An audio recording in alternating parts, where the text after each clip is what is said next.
Welcome back, everyone. This is your host, the DN WhatIf, here with another exciting fanfiction. Today, we're diving into the story of What If Deku Had a Ghost-Seer Quirk? A special shout out to the original creator, Anonymous. Please make sure to show your support by checking out their work from the description. If you enjoy this video, don't forget to hit that like button and subscribe for more fanfiction content just like this. Now, let's get started with the fanfic. Izuku's hands searched desperately for the knife, fingers trembling when they swept across the slick blood painting the floor. His eyes were wide open in the pitch blackness, but he couldn't see a thing. His chest was so heavy, it felt like there was a string attached to his back that was trying to pull him down into the ground. His hands found the cold blade, and without a moment's hesitation, he plunged it into his shin. His blood-curdling scream of pain mixed with another scream, a deeper, throaty voice, and he felt the weight lift from his shoulders. His body was his own again. That meant the pain was fully his too. He let the knife tumble to the floor, his heart hammering in his chest. And above all else, the pain, the fear, one thought made its way to the front of his mind. Never again. He'd never use it again. It was a Monday morning, and Izuku was presently running full tilt toward the school. Being late to class 3 times got you a detention, 5 times got you a week's worth of class chores, and 10 got you detention for the rest of the year. Any more and you were looking at suspension. Izuku had been late 28 times since the beginning of the year, and a glance at his watch told him it was about to become 29. He shot through the school gates, ignoring the pained look the security guard aimed at him, and skidded to a halt in front of the classroom. He hurriedly pushed his sweat-soaked hair out of his face, sighing when it flopped stubbornly back over his eyes, and peeked through the window in the door. Students were still scattered around the room, laughing around their friends' desks and catching up after the weekend. He huffed out a breath of relief and quietly slid open the door, dropping down at his desk. He pulled out his notebook and flipped to a blank page, starting the sketch of the man he'd met this morning. Or, it'd probably be more accurate to say he had met the man at night, seeing as his little visitor had appeared at 2 a.m., and been the subsequent cause of his sleeping through his alarm. He'd been tall, definitely over 6 foot, even with his shoulders pulled up in a slouch. He'd had deep, puffy, purple bags under sunken eyes. Izuku adjusted his hold on the notebook and colored in his dark hair, before moving down to the torso, which notably had a gaping hole near the center. Probably a quirk-related death, then, Izuku surmised. The previous night, he had drifted into Izuku's room and started wailing. Izuku was no stranger to wailing apparitions. Some would amble into the classrooms and make it near to impossible to focus on the lesson. Some would take to following him home if he accidentally stared for too long. They were actually on the less malevolent side of most ghosts. More the mournful type. He was just started to shade when the lesson began, and he had to tuck the notebook away in favor of algebra. At least he hadn't gotten an earful from the teacher for being late. He noticed this year in particular, his teacher, Mr. Ikeda, always made a show of yelling at him for being tardy. He couldn't complain though, because he hadn't been punished for it aside from detention every day for the rest of junior high. A punishment which he didn't actually mind, as well as cleaning up the classroom. He wasn't sure why Mr. Ikeda was so benevolent. He had originally thought it was pity, but Mr. Ikeda wasn't particularly easy on him, so he concluded it had to do with Izuku's part in bringing the class average up. Or maybe it was just that he was so forgettable. Mr. Ikeda simply forgot he had been late so many times before. When the final bell sounded, signaling the end of the school day, Izuku didn't slow his writing. He only needed 30 more words, and the essay would be completed. As his classmates hurriedly fled the classroom, he noticed, with a soft sigh, a certain few were hanging back. Izuku frowned, and put down his pencil, glancing up at Bakugo. He was tailed, as usual, by Tasaki and Tsubasa. "Hey Midoriya." Tsubasa leered. "I noticed you were late again. Lucky Teach didn't notice, huh?" Izuku nodded cautiously. "Yeah." Tasaki walked leisurely around to Izuku's desk and picked up his notebook, which, Izuku remembered with a wince, he had forgotten to shove into his bag. "Great. What's this? You're still doing those creepy drawings?" Tasaki leafed through the notebook. "God, these are brutal." He tossed the book to Tsubasa, who barely glanced at the sketches before looking back up. What kind of a freak are you? Katsuki. I fucking told you not to call me that. Bakugo barked, glaring at Tsubasa venomously. Tsubasa snapped his mouth closed, before forcing out a laugh. Geez, you're so aggressive. We're friends, aren't we? Teach. Bakugo rolled his eyes and ignored the question. Anyways. Tsubasa coughed, turning sharp eyes back to Izuku, his wings flapping slightly. A freak like you could never be a hero. Izuku blinked. Were they still trying to play that card? Okay. He frowned slightly, trying to decide if he should make a grab for his notebook. Tsubasa looked flustered, and Tasaki jumped to his rescue. Still talking to your ghost friends, Midoriya? Tasaki sneered. Are you talking to dear old dad while you're at it? Izuku stiffened slightly. Got any drawings of him in here? Tasaki grabbed the book back, tossing it up in the air and catching it again. Izuku glanced at Bakugo, who, when he saw Izuku looking, quickly jerked his head away, mumbling and glaring resolutely at the ground. Tsubasa seemed to recover himself and backed toward the window, holding out his hands. Tasaki tossed him the notebook, and he awkwardly caught it. He fumbled for a moment before ripping out a fistful of pages, and tossing them, along with the notebook, out the window. I'm bored. Bakugo snapped suddenly, turning on his heel and stomping out of the classroom. Tasaki and Tsubasa following him, the latter shouldering Izuku angrily into one of the desks. Izuku watched them go with gritted teeth, glaring as the door slammed shut. He stood for a moment longer, alone in the empty classroom, before relaxing his tensed muscles and following after them. His anger faded as quickly as it had come. Bakugo had pretty much left him alone since his father's death. Izuku assumed it was partially out of pity and mostly because Izuku had all but given up on his dream of being a hero after that night. Tsubasa and Tasaki didn't seem know how else to bond with Bakugo apart from kicking him around, and were usually in a sour mood now that their ringleader wasn't so interested in leading. Izuku walked out to the front of the school, where the soggy pages lay scattered. Izuku groaned, then grudgingly knelt to pick them up. Tsubasa had gotten mostly blank pieces of paper, since Izuku had switched to this notebook fairly recently, but Izuku rescued the drawings that he could, and briefly mourned the pages that had blown into puddles and smudged beyond recognition. He threw out the soggy paper and quickly hurried back to the classroom. He wanted to finish that essay, and though he didn't think any teachers would come to make sure he was serving out his life sentence of detentions, he wasn't interested in risking it. He finished his homework pretty quickly, so he spent most of the afternoon gluing his drawings back into the notebook. He eventually decided to go home when, halfway through washing the board at the front of class, and a girl had floated through the wall, causing Izuku to shriek at the top of his lungs, dropping the rag. To think, these things wouldn't faze him after so many years. She was insistently trailing behind him now, and he quickened his pace, hoping she would leave soon. She wore a sundress, but most of her skin was covered in bandages. The flesh he could see was ashy, like it had been charred in a fire. She was so young, Izuku felt a pang whenever he looked at her. Whatever killed her must have been a nasty quirk. She didn't seem too resentful, though, seemingly content to trail after him and tug at her pigtails. Izuku was wondering if he should speak to her as he stepped under a bridge and quickened his pace. It was getting pretty dark out.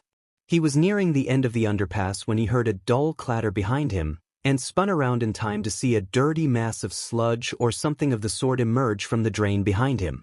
He turned to run, but it was on him in a second, wrapping around him like a snake around a mouse. When Izuku was 5, he was almost drowned in a public pool. The lifeguard had gotten to him quickly enough, and he'd only inhaled a bit of water on accident.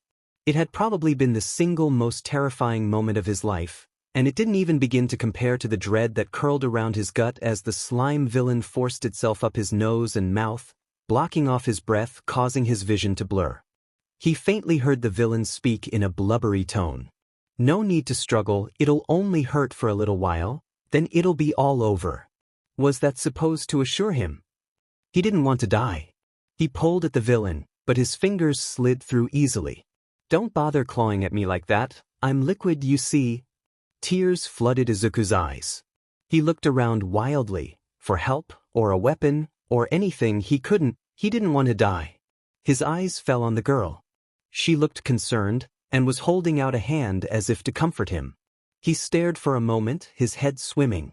He felt himself losing consciousness as his lungs burned and his brain screamed for oxygen. He reached out his hand, and instead of slipping through hers, he grasped her hand. Her eyes grew wide, as Izuku yanked her forward and she fell into him. His vision burst into color, and his head felt like it was splitting in two. A sickeningly familiar sensation. Someone foreign was puppeteering his body, controlling him limbs. He watched his own hand reach desperately up and grab at the watery villain. As if in slow motion, his fingers came up and they slipped right through. Izuku's stomach dropped. Of course, what had he expected this girl to do? Her quirk was probably something useless. Izuku wanted to close his eyes, but she didn't let him.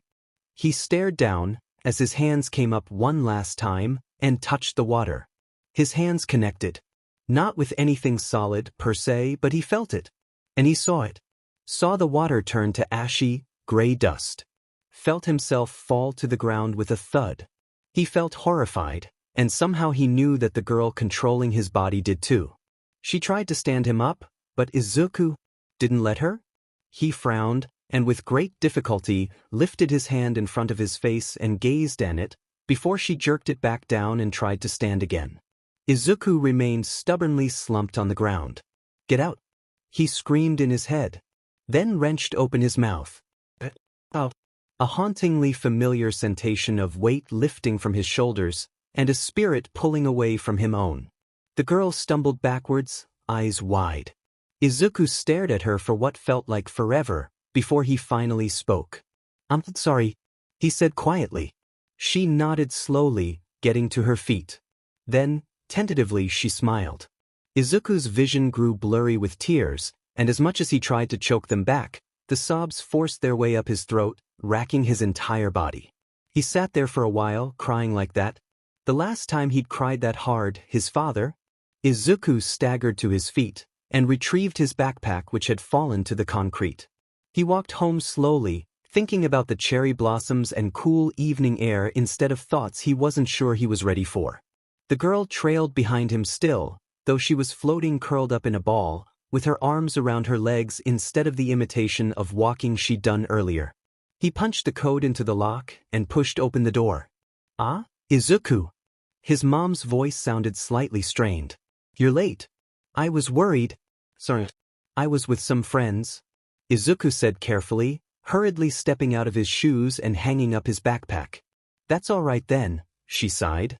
"You really could have texted though, you usually would have gotten home 20 minutes ago." "Sorry. I didn't mean to worry you." Izuku shuffled into the dining room and sat down across from her where his food had already been set up. His mom sighed. She had eye bags to rival his own, and her fingers were twitching nervously in front of her chest. Izuku prompted, and she flashed him an assuring smile. "I had some before you got home. I'm not too hungry, don't worry about me. How was your day? Everything's okay, right? How's Katsuki?" Izuku swallowed his rice. "It was fun. I wrote an interesting essay." "And Katsuki?" his mom inquired. "He's doing well," Izuku replied blandly. He didn't want to lie even more than he usually did. His mom let out a tiny laugh. "That's good. Mitsuki's always complaining, but I've always thought he was a good kid. He's very strong. His quirk reminds me of your father." Izuku bit the inside of his cheek and scarfed down more food before quickly excusing himself. The man who had been haunting him last night was gone, but the pigtail girl was floating around his desktop. "I'm going to change if you don't mind." Izuku smiled slightly. She shrugged and floated through a wall. Izuku pulled on his pajamas and flopped onto his bed. He killed that villain. His body did, at least, but he didn't really feel anything about it. Well, he was scared. A million thoughts danced through his head. What if a security camera had seen? What if the villain had colleagues who came for revenge? But he didn't feel regret or anger like he had last time.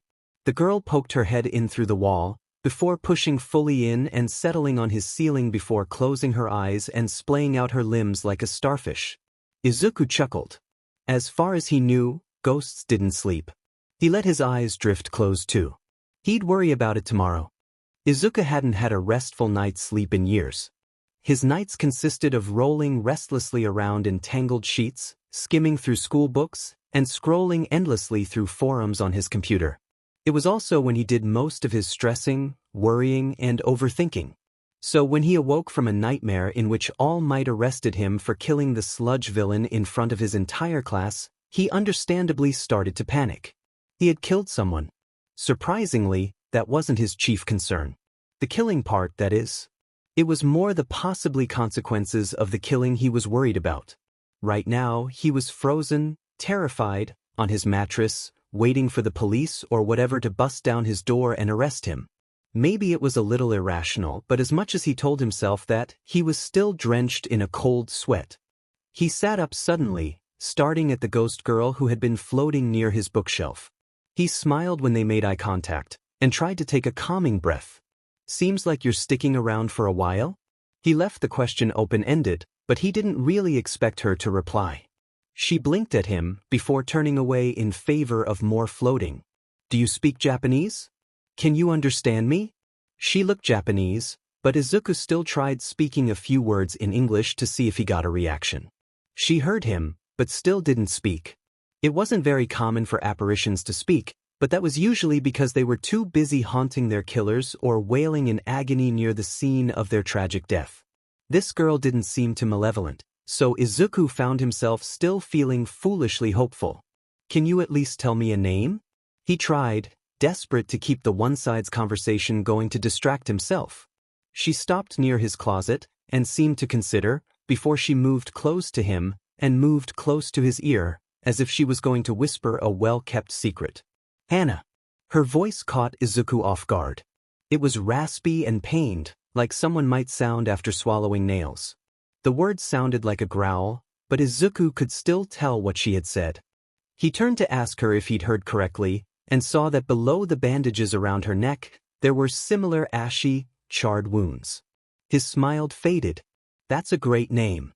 Hana," he told her kindly. "How had she died?" It looked painful. Maybe a fire or something of the sort. He found the bandages strange, since it seemed like the type of wound to kill her instantly. Though, he did have a few theories about ghosts possibly being able to change their appearances post-death. He was curious, but he never dared ask. He was actually breaking quite a few of his own rules by being friendly with Hana. The dead were usually bound to earth by resentment, after all. They weren't his friends. But Hana was smiling brightly, obviously pleased with the compliment. She did a little spin in midair, and Izuku quietly applauded her efforts. She was really just a kid, though she couldn't be younger than him by more than 5 or so years. Izuku slid out of his bed, unwilling to lay back down and let his mind flood with the torrent of thoughts and questions about the previous day. Hana followed him as he put on shoes and slipped into the cool of the night, careful not to wake his mom. He chatted aimlessly about his quirk to Hana, who could have been listening intently or politely ignoring his rambling, for all her expression gave away. "I didn't know I could force ghosts out of my body like that," he confided softly, cursing himself for bringing up yesterday's events. Hana glanced over at him though, and he felt ready to explode if he didn't talk about it, so he pressed on. "Well, there's one way to get them out I know of," his gaze flitting down to where he knew the scar on his leg was, hidden by his sweatpants. "But it's more of a last resort." He found himself down at the beach, and he paused to look out at the water.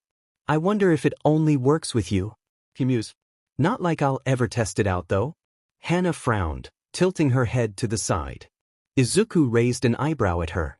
"I'm not exactly desperate to hand my body over to some random ghost again." Hana glared, and turned on her heel to hover over the waves. Hey, I wasn't talking about you," Izuku explained weakly. "Actually, I'm pretty grateful to you. I probably would have died without your quirk." She ambled slowly back over to him, demonstrating her forgiveness. Izuku grinned despite himself. He'd wanted siblings for a while when he was younger, and the kids at school had started avoiding him, and he wondered if this is what they would be like. The rest of the walk was pretty pleasant, as Izuku weaved around the garbage littering the beach. He was just about to turn around to head back when Hana poked him. Her finger slid right through his hand, and he shivered at the sensation. She pointed, and Izuku followed her gaze, seeing nothing. What it is? She pointed again, so Izuku sighed and slowly ambled through the mounds of trash to where she was pointing. He stumbled over a particularly large pile of tires and froze. Sitting there, huddled in a small ball, clutching his legs, was a sniffling man. A grown man. The sight was almost comical, but the sobs were so mournful Izuku didn't laugh. He turned to Hana, and she raised an eyebrow at him. He sighed and crouched down. "Excuse me, sir?" he asked awkwardly. The man jolted and looked up, alarmed. "You can see me?" he asked wildly, standing. "Yeah, I can." Izuku sighed. "Are you okay?" The man looked pretty normal. Izuku couldn't tell how he died, but he was wearing business clothes and his hair was slicked back, face cleanly shaven, though, currently, it was contorted with grief. "I'm not," he wailing, falling back into the pile, slipping through the tires before floating up again. "My wife died, but she didn't become a ghost. She just died." Izuku glanced at Hana desperately. She shrugged, then pointed again. "I'm so sorry, sir, that must have been hard. Is there anything I can do?" Izuku asked. The man looked up, a cynical smile twisting on his face. "Well, I don't know. I would say I wanted to hold my wife's hand one more time, but..." The man collapsed into more pitiful sobs. Izuku shifted uncomfortably. He'd never seen an adult cry like that. "Well then, I hope you have a peaceful life, sir," Izuku choked. I hope the rest of your days are good." Izuku mentally added comforting people to the list of life skills he usefully lacked. "Wait, please," the man's life trembled and he stood up again. He was a foot or two taller than Izuku. "How do I leave?" Izuku swallowed. "I'm not fully sure, but usually ghosts have some sort of strong emotion tethering them here. Usually it's resentment, sometimes love or jealousy, and when those feelings go away, the ghost will vanish. Move on, so to speak." His earlier notebooks didn't have as many drawings, but they had page upon page of theories. Most ghosts were children or middle-aged. He didn't find many older spirits. Most of them also had visible injuries, so not a natural death. Pale, dripping in blood, screeching or wailing while following behind someone or lingering near a building. This man and Hana were oddities among apparitions. So he at first assumed if you died of unnatural causes or unfairly, you became a ghost. But there weren't many ghosts, which was odd. Shouldn't the streets be thick with ghosts from throughout history? From before quirks? He then assumed ghosts had to do with the emergence of quirks, but that wasn't quite right either. Eventually he noticed they tended to stick to a certain person or area. Not all of them, but most. When he saw a man with a dozen or so strangled women following behind him, then saw that man's face on the news the next week, he concluded the people they followed were probably their killers. This led to Izuku avoiding a certain classmate like the plague. Not really an issue, people avoided him anyways, because of the man trailing behind her. Through a show and tell, he found of the man was her father, who died saving her from a fire. So maybe certain ghosts lingered because of love too. He had stopped thinking too hard about his quirk after his father's death, sticking mostly to his haunting pictures. His quirk was better left alone, where it couldn't hurt anybody. "But I was living for my wife," the man insisted. "So I could talk to her again." "Then how did you die?" Izuku asked curiously. "Maybe you're subconsciously resentful about that." The man's face stilled, and Izuku felt a shiver at the sudden cold expression he adopted. "I died in an accident." "Maybe." "No," the man snapped, and Hana moved closer to Izuku. "No, it's not that. I'm not resentful. I'm here because of love." "Because of love? Then you'll move on soon," Izuku assured him. "I hope you rest in peace." The man licked his lips nervously. "Thanks." Izuku turned and walked away. Hana moved closer to him, and to his surprise, she spoke again. "Sorry," she rasped. "It's okay. I used to try and help people too," Izuku said ruefully.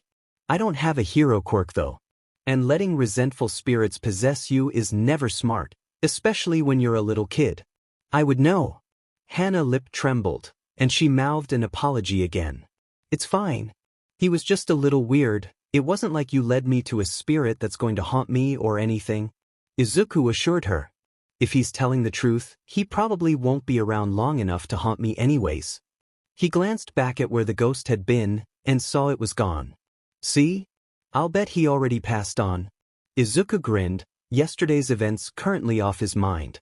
Hana kept glancing back unhappily, as if trying to see something, the whole walk home. Izuku led the way, and didn't see her paranoid glances. He arrived home and tucked into bed, Hana settling on his chair. Sleep came quickly and dreamlessly, and he felt himself slowly drifting off when there was a primal shriek like that of a banshee, and the feeling of ice-cold water being poured on his head startled him out of his sleep. He shot up and rolled out of bed, wrestling the blankets tangling up his feet. He stood up and backed away, seeing the man crouched on his bed, his eyes crazed. "I heard you!" The man yelled. "People can possess you. I heard you say it. I don't know what you're talking about," Izuku said evenly, and as quietly as possible. Let me possess your body. Let me kill that bitch," he screamed, reaching desperately through Izuku. You misheard," Izuku insisted. "Ghosts can't possess me." He tried to back away from the man, and Hana watched, her eyes wide with fear, from the side. "I didn't mishear," the man growled. Then his face softened. "Please. You wanted me to rest, right? I can't rest, not until I've..." He trailed off and Izuku could help raising an eyebrow. He sighed. "Look, I can't let you possess me. I'm sorry. Whoever wronged you, or killed you, will probably die naturally soon enough." The man's face twitched. "Kid, you're still young. You wouldn't understand what I'm going through. I need this. And I'm saying no," Izuku said resolutely. He turned back to his bed and lay down, closing his eyes. Hey, the man yelled, and Izuku winced at the volume. "Don't ignore me," the man raged. Izuku tried to tune the screaming and cursing out. He wasn't unused to this sort of haunting, though usually the ghosts refrained from touching him. The man kept grabbing at his face and hands, and Izuku felt freezing cold and couldn't bring himself to sleep. He finally sat up again, and the man paused in his ranting. "Will you?" He trailed off hopefully. "No," Izuku insisted, his voice firm and stubborn. "But maybe if you explain to me what happened I can help you move on." I can't. I just need this," the man pleaded. Izuku started to speak, before an idea popped into his head. "I'm sorry, sir, but I actually can't let adult spirits possess me. I think it's because I'm a kid," Izuku explained sadly. The man blinked. "So, I can't possess you? I really wish I could help you. If you come back in a few years, I definitely will," he lied. The man nodded slowly. "All right, I'll be back." Izuku smiled stiffly as the man floated away before collapsing back on his bed. It was almost morning and he'd barely slept an hour. Hana looked curious though, probably because of what he'd said about his quirk. Izuku spoke blandly. "I was lying. About only kids being able to possess me," he shrugged. "Made it up on the spot. Night, Hana." She smiled and Izuku let his eyes close. Izuku spent the weekend showing Hana his notebooks. There were dozens of them, shoved into boxes that collected dust in his closet along with his old All Might figurines. Hana had expressed interest in his quirk, so he'd hauled them out, sat on the floor, and gone through each of them in order, explaining how his theories had been debunked or expanded upon, scattering the books across his rug. He blushed furiously looking back at his older drawings, trying to rush past those pages. They were a far cry from the heavy shading he did now, the fine hairs and details he included. The very chunky and the proportions were wrong, but Hana seemed appreciative of them. And anger seemed too broad, so I narrowed it down to resentment. That's why the majority of spirits stay tethered to this world. Either the resentment fades or the target of the resentment dies. That's why there aren't, like, billions of ghosts everywhere. Izuku finished. He tucked the notebook away. This was one of the last theories I wrote. I mostly stuck to drawing after that. Sketches of any ghosts I saw. I used to draw heroes too. Hana nodded thoughtfully. Izuku picked up the box and lugged it back into his closet, in favor of studying more of the sign language book he had picked up for Hana. He had gotten it up from the library earlier that same day, and promised to study with it after doing some homework. Of course, Then they got derailed on the whole notebook thing, but they got around to it eventually. Izuku was already a little familiar with it, because a doctor had said Bakugo might be losing his hearing as a side effect of his quirk, with the loud explosions and whatnot, so Izuku had studied it to surprise him. The next month Bakugo had announced it wasn't a concern, and Izuku hadn't thought about it again. Even so, Hana picked it up much quicker than he did. I've already forgotten the second half of the alphabet, he despaired. The easiest part. Hana offered him a sympathetic smile, along her condolences and a few other words he couldn't make out. Despite the rough start, he did pick it up pretty quick. Izuku had always been a fast learner.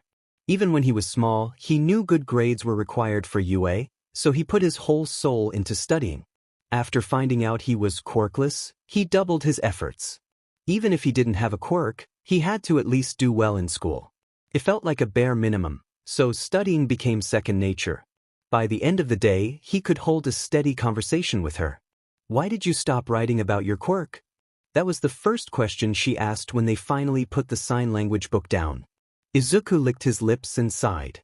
"My dad died," he offered. Hana nodded and signed, "Same.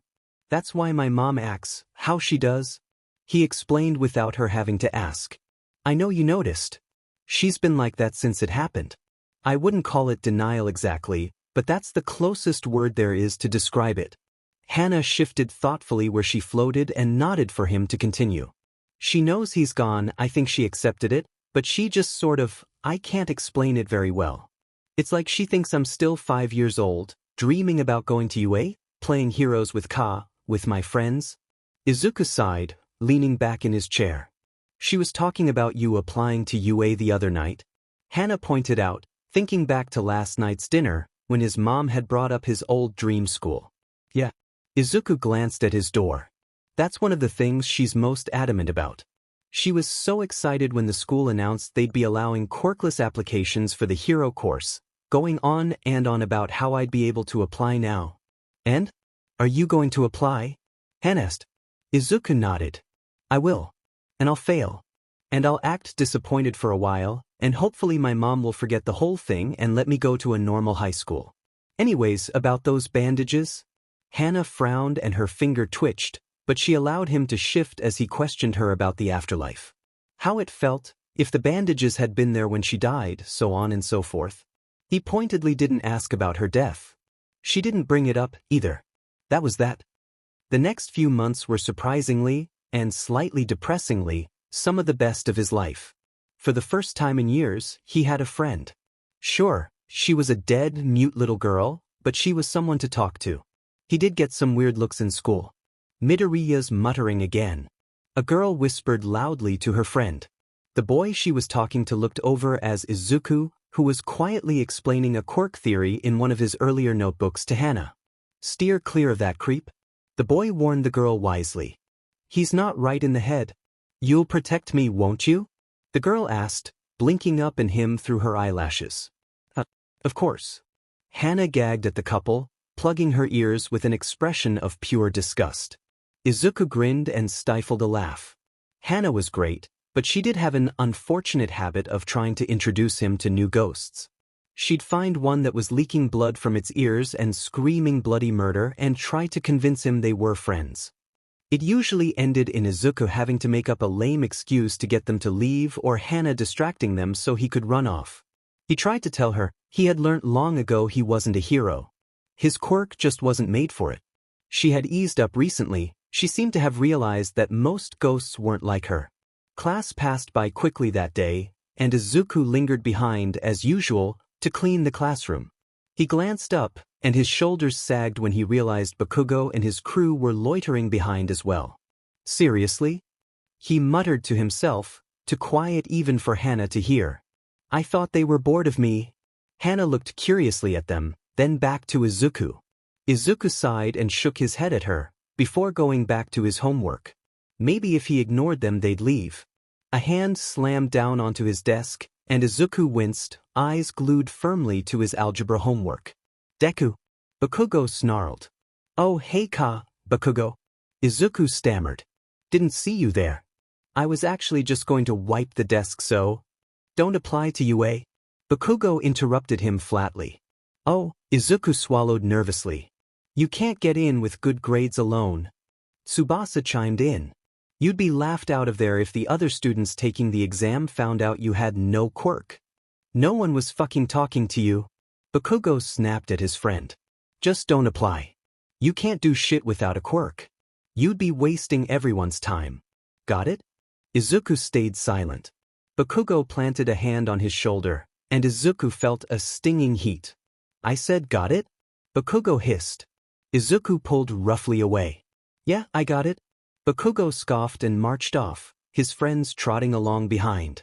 Izuku sighed and dared a glance at Hana. She was seething. Her eyes were flaming as she glared at Bakugo's back as he walked back, before spinning to him and starting to sign madly, going too fast for Izuku to follow. Slow down. Slow down. He smiled softly, and Hana looked concerned. It's fine. I'm used to it. If anything, Hana looked more distraught, and he was quick to assure her. That sounded super depressing. I mean, like, it's not that bad. Actually, they barely bother me anymore. No need to haunt them. Izuku snorted at his own joke. Anyways, he's right. Hana frowned, an unspoken cue for him to elaborate. About me wasting everyone's time? Izuku signed. Honestly, it might even be dangerous, trying to take the exams without a quirk. You have a quirk? Hana signed quickly. Izuku rolled his eyes. Sure I do, but there's no way I'm using it. Why not? From what you've told me, it's a strong quirk. Hana rebutted. Izuku glanced past her head at the classroom ceiling. Though he'd shared all of his old notebooks and told her about his quirk, he hadn't yet told her why he stopped using it. He probably would eventually. Hana was very good at not asking questions. She'd certainly seen the scar on his leg, and she knew he didn't write about his quirk anymore, but she didn't ask. My quirk is tricky. He finally told her carefully. I've only used it 2 times in my entire life. And the first time I used it, things didn't go as well as they did with you. Hana's hands twitches. She looked like she desperately wanted to inquire further, and Izuku didn't blame her. The last spirit didn't leave as peacefully as you did. Izuku didn't elaborate, instead going back to his homework. Hana quickly shifted the topic of their discussion back to UA. I think you should get into the hero course just to spite him. She signed enthusiastically as they walked home. I wouldn't make it through the first day. Izuku quickly spoke. Either Kaken would find out and throw me out a window, or one of the teachers would see that I'm quirkless and kick me out. And that's if I somehow got in with grades alone. But you're not quirkless. Also, who's Ka? Izuku groaned, shutting his eyes and effectively cutting her off. Will you just drop it? Please? Hana frowned, but silence fell over the two.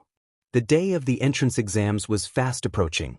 Izuku spent it studying as well as browsing other high schools he could attend once he was rejected. Most didn't accept late applications, a few might allow him in because of his grades. UA had applications later than most schools, and his mother acted horrified at the suggestion of applying to any other school, so he would probably have to apply late. Izuku groaned, pushing his homework aside. He almost wished the exams would come faster, if only so he could get them over with. Quicker than he would have liked, the day of the exams approached. Izuku wondered what kind of test would be used to measure their quirks. Perhaps a practical demonstration?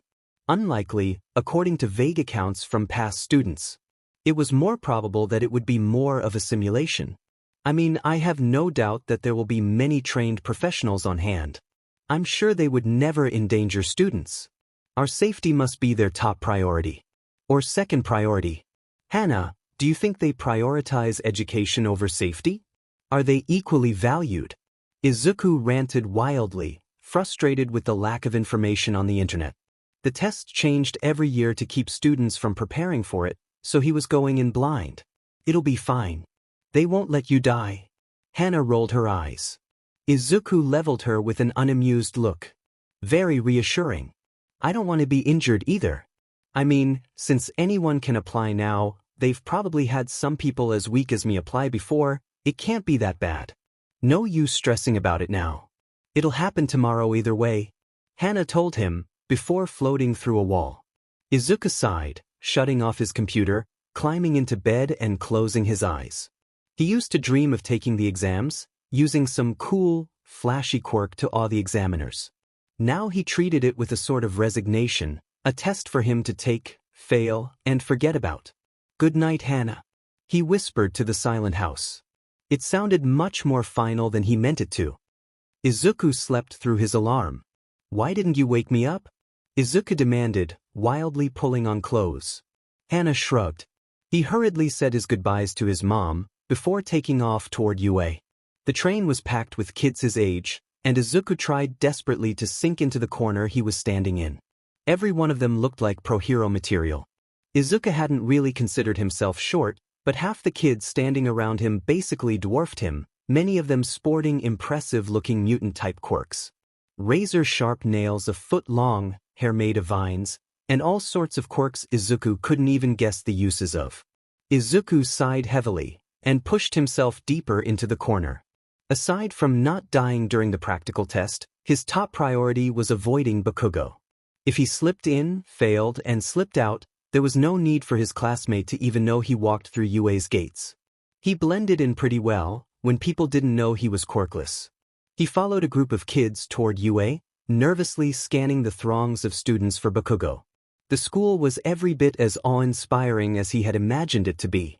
It was huge, it looked more like an office building than a school, it was easily triple the size of his old, measly little brick high school and boasted an obviously larger budget. Izuku felt like he was sullying it by even stepping foot on the smooth concrete.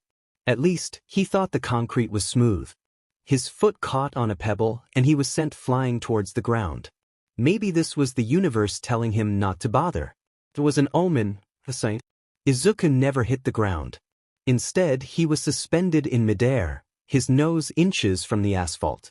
He started flailing, mostly because he felt like any minute he was going to drop onto the ground and break the nose that had just finished healing from his last break. "Hey, sorry if I startled you." Izuku felt himself float back into a standing position, before dropping the few inches back to the ground. "I saw you falling, so I used my quirk. It's anti-gravity." She smiled brightly. Thanks," Izuku said lamely. He wasn't used to normal conversation with the living. "I appreciate it." "Cool quirk?" "Yeah, I guess it is. I'm Shigaraki, by the way."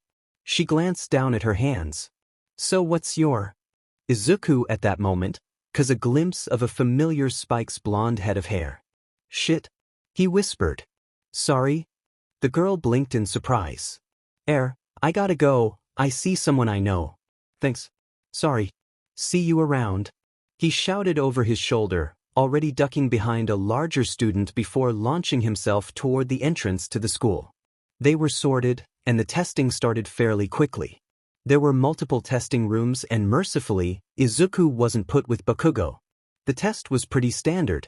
He did appreciate the section that wasn't as standard as the rest, instead asking hypotheticals about heroics. Izuku cut it pretty close, coming up with possibly solutions to the solutions presented in the test, and his writing grew progressively smaller as he ran out of space on the single sheet of paper, but he managed to finish before time was up. Honestly, he was having fun with the test so far.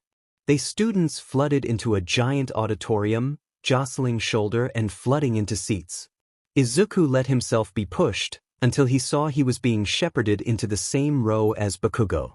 Catching sight of his old friend, he promptly vaulted over the seats behind him and slid in next to a startled-looking girl with frog-like features. "Hi." Izuku smiled. "Sorry, I'm trying to avoid someone." "No worries." She shrugged and looked forward. "Welcome to you," came a loud voice, and Izuku and many of the other students instinctively covered their ears, flinching at the loud noise. "Can I get a hey?" The teacher, who Izuku now realized was present Mike, paused for them to respond. There was a pregnant silence, before he cleared his throat and continued in a slightly softer but no less enthusiastic tone. "Ahem. So, on to the part you're all probably most excited for. Time to show off those cool quirks." Present Mike grinned, and this time the audience actually responded with some clapping and a few whoops. Settle down, settle down. I'm here to present to you the guidelines of your practical. Listen up, I'm only gonna say it once." It was silent as the dead once again, students leaning closer and listening with genuine concentration and earnest expressions of excitement. Izuku felt like an intruder once again, seeing the passion and determination in their faces. This is how the test will go, my little listeners. A large screen behind present mic lit up, showing a diagram of lettered locations on a map. You'll be assigned to one of these locations, and when you're there, you'll be experiencing a 10-minute-long mock cityscape maneuvers, basically a villain fighting simulation. A student raised their hand. Why are we being assigned locations? So kids from the same middle school can't help each other out? Present mic clarified. Any more questions? The sites will be filled with 3 types of faux villains. Points are rewarded for defeating each based on their ability level. Izuku mostly tuned out what present mic was saying. If it was a cityscape, it would be pretty easy for him to hide behind buildings, right? And looking at the number of locations versus the number of kids, it would probably be a mad dash to try and get to the robots first. A few more questions later, and they were standing in the starting zone. Izuku felt terrified. It was definitely safe. He would be fine. He glanced at Hana for support, but she was busy looking over the other students. What are you waiting for? Present mic screamed. Go! Everyone around Izuku shot off like a bullet, leaving him standing blankly at the starting point. A tumbleweed must have rolled past before he finally took off at a weak trot. Aizawa had an eye for talent. For example, he was sure the blonde kid pummeling robots into the ground would pass easily, but be a pain in the ass. He also knew the boy with green hair stumbling blindly behind the other students didn't stand a chance. He quickly switched his focus to another screen, carefully watching students combat the robots. To this day, he had never made an incorrect assumption. Every kid he ignored had failed, and the ones he paid attention to passed. That one's got spunk. Midnight commented, pointing to a brown-haired girl. Look, she keeps snatching up robots people are about to finish off. Aizawa nodded approvingly before switching over to watch another camera. It was good pickings this year, but nothing exceptional. He wondered how well certain kids could utilize their quirks, or if it would be another year of expulsions. He was still recovering emails from angry parents of past years. Any standouts? Present mic asked, slipping through the door to check the cams. I gotta get back soon, but fill me in. Blondie over there, Midnight pointed out, and present mic peered at the camera. Wow, feisty one, huh? Excited for that, Shoyuta? Aizawa grimaced. He looks loud. Vlad King squinted at the screen. Look at that one. All the teacher looked at the screen he was looking at, where a student had tucked himself under some rubble and was peering out at an ensuing fight. Aizawa recognized him as the green-haired boy. Weak students apply every year. He probably realized it was too much for him to handle. Midnight shrugged. Cold, Nemuri. Present mic laughed. Just the truth. She replied smoothly. Aizawa cast one last look at the green-haired kid, who appeared to be muttering something to himself. He looked to another screen. Midnight was right. There were kids like that every year. Izuku frowned. Hana had left him to go watch other students, and he could feel the ground actually shaking from the fights happening around him. He shrunk closer to the wall and checked his watch. 3 more minutes to go. At that moment, he heard a loud rumbling and felt the concrete shake ever more. Poking his head out of his hiding spot, he saw students sprinting down the street, shouting things he couldn't make out. He worked his way out of his hiding spot, curiosity getting the better of him, and looked down the road to see what they were running from. The zero-pointer. It was massive. Even real heroes would probably struggle with it. The thing loomed over the tall buildings and looked like it could crush Izuku with only a flick of its robotic pinky. Izuku turned to run, fear fogging his mind and weighing down his feet. He stumbled, and someone rammed into his shoulder, sending him crashing onto the concrete. He faintly heard them shout apologies without looking back. There was no way the teachers would let him die. They had top-of-the-line healers. The best of the best. They could heal him even if he was crushed to dust under the zero-pointer's heel. Izuku glanced back to see how far the robot was, and his eye caught on something. On the ground, struggling to get up, was the brown-haired girl he had run away from earlier. Izuku looked at her, trying to push herself up with shaking arms, and then looked at the robot, and back to her. He pushed himself up helplessly and ran to her side. Her ankle was sprained or twisted or something of the sort, because it was an angry red and she winced horribly whenever she tried to put weight on it. Izuku hadn't noticed before, but floating by her side was an elderly man. He had similar rosy cheeks to the girl, and Izuku surmised he was probably a relative. And judging by how concerned he looked, and the way he kept muttering encouragements at her, he probably wasn't some vengeful spirit come to haunt her. More likely a grandpa or great-uncle who wanted to watch over her. The robot thundered closer, and the girl didn't look like she was getting up any time soon. Izuku stared at the man long enough to catch his eye. They started at each other for a moment, while the girl tried to push herself up. Izuku held out his hand, and the man gingerly did the same.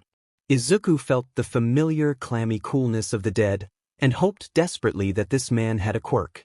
His body seized up, and he turned to face the robot. Every inch of him was screaming to run, but his limbs weren't his own, and he wasn't the only one that felt the earth beneath his feet. His hand connected with the cool metal of the robot's torso, and Izuku realized he wasn't grounded anymore. He had jumped. He was 10 feet off the ground. There was a sound like a gunshot in his ears, and then silence. He dropped to the ground and stumbled forward, his jaw hanging agape. The robot lay, wires sparking and metal limbs unmoving 20 feet away, in a pile of rubble that used to be a building. Izuku looked slowly down at his hand. His hand, which had, with a single touch, utterly destroyed this robot. And then he realized the weight was gone, and he looked up to see the old man nod at him. "Wait, your quirk?" Izuku started to say, but the man turned and started walking, and after a few steps he faded into nothing. At that moment, Present Mike announced the end of the exam. A squat woman hurried over to the girl he had helped, who was gaping at him with huge eyes. "I'll be there in a minute. Don't leave," the woman instructed him. He recognized her as Recovery Girl. Izuku wasn't hurt, and he certainly didn't want to stick around, so when she turned away, Izuku scooted off into a back alley before making a tactical retreat out of the school. The zero-pointer loomed over the kids. "Should we power it off?" one of the teachers asked. "No," Nedzu spoke for the first time in a while. "Let's see how this plays out." Aizawa sighed. Sadistic bastard, wanting to watch this kid get thrown around by the robot. He couldn't bring himself to look at the screen, instead focusing on another fight. There was a boy with a shock of red hair busting straight through a robot, and "Holy shit!" Midnight hollered, and Aizawa was once again forced to look at the green-haired boy. Except the camera was now focused on the zero-pointer, which was now reduced to a heap of scrap metal. "Did you see that, Shoyuta?" Midnight asked. "That weak kid just decimated the robot." The camera switched back to the boy, who looked just as shocked as they did. "That skinny, sleep-deprived kid. The one who's been cowering just a moment ago. Who the hell is that kid?"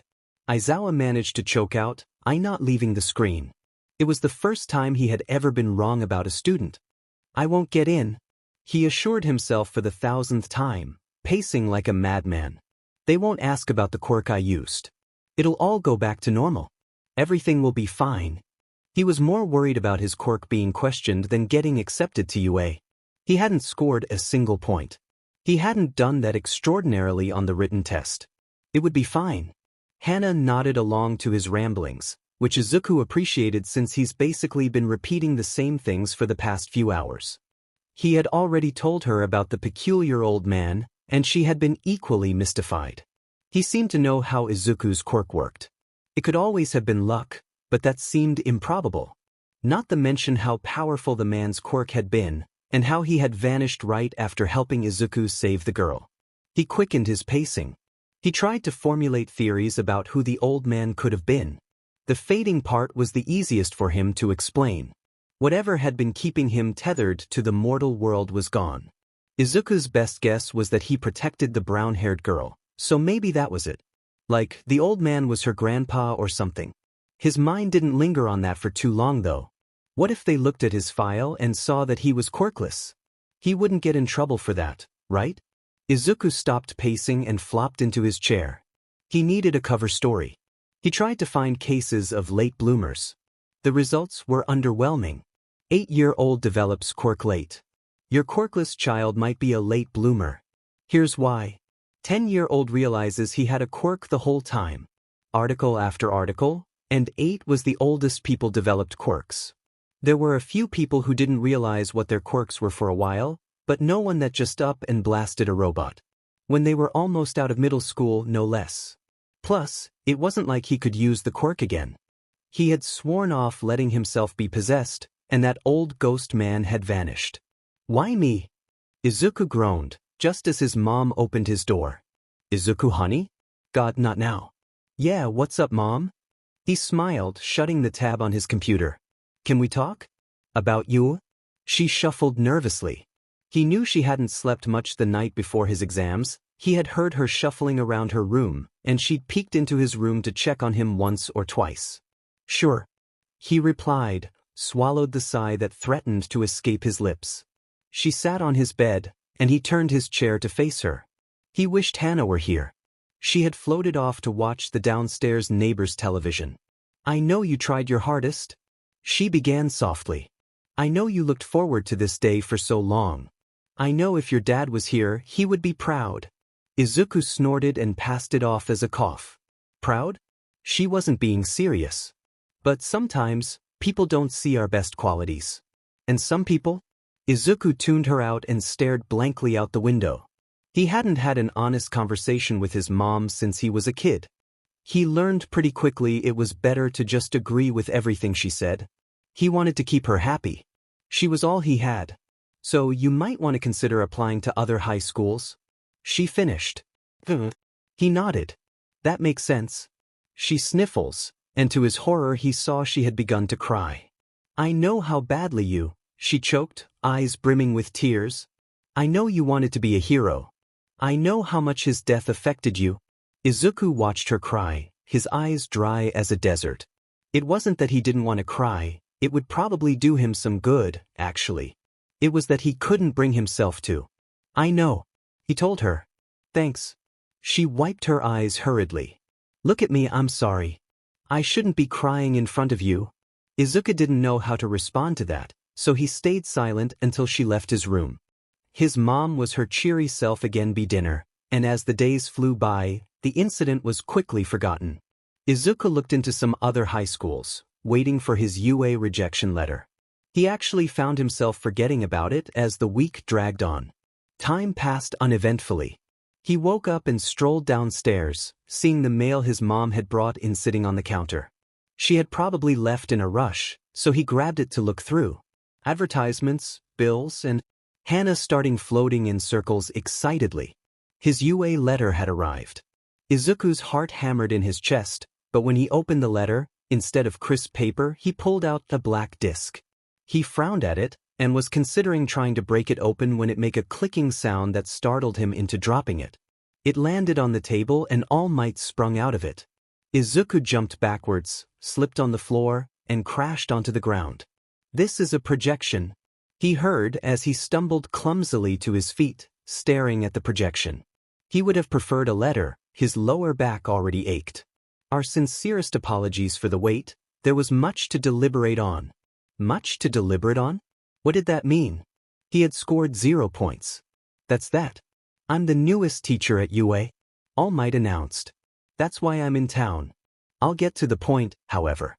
As you should very well know, even if you pass the written exam, failing the practical naturally results in failure. Izuku wanted to collapse with relief. Strangely though, he also felt a pang. He thought he had accepted his dream was fruitless, but it still stung a bit to know he didn't have a chance at what was once his dream school. He reached over to grab the disc off the table. However, All Might continued, and Izuku froze, arm outstretched. That's not the end of the story. Watch the screen, please. He stepped aside to reveal a screen in the projection. Izuku watched as a familiar girl stepped into a room. It looked to be an office of some sort. Excuse me? She spoke tentatively. I'm Uraraka Achiko. Do you know that curly-haired boy? With the freckles? She took a long breath. I want you to give him some of my points. I don't think he got that many. I saw him hiding earlier in the exam. The screen paused and All Might stepped in front of it. You've used your quirk to save another. The true markings of a hero. See, In this exam, we weren't just watching to see the strength of a quirk. They stepped away from the screen, and Izuku watched the rest of the scene play out. Present Mike stepped into frame and patted the girl's head kindly. "I'm afraid we can't give him any of your points," he said, and her face fell. "But I don't think he would need them in the first place." The screen cut to black, and All Might stepped out, a big grin on his chiseled face. "Your heroic actions speak for themselves. We would be fools not to accept a bright, young man such as yourself into our school. We award you 60 rescue points. Congratulations, Midoriya Izuku, you passed the entrance exam." The projection shut off, leaving Izuku staring at the hunk of plastic. He looked at Hana, whose mouth was hanging open.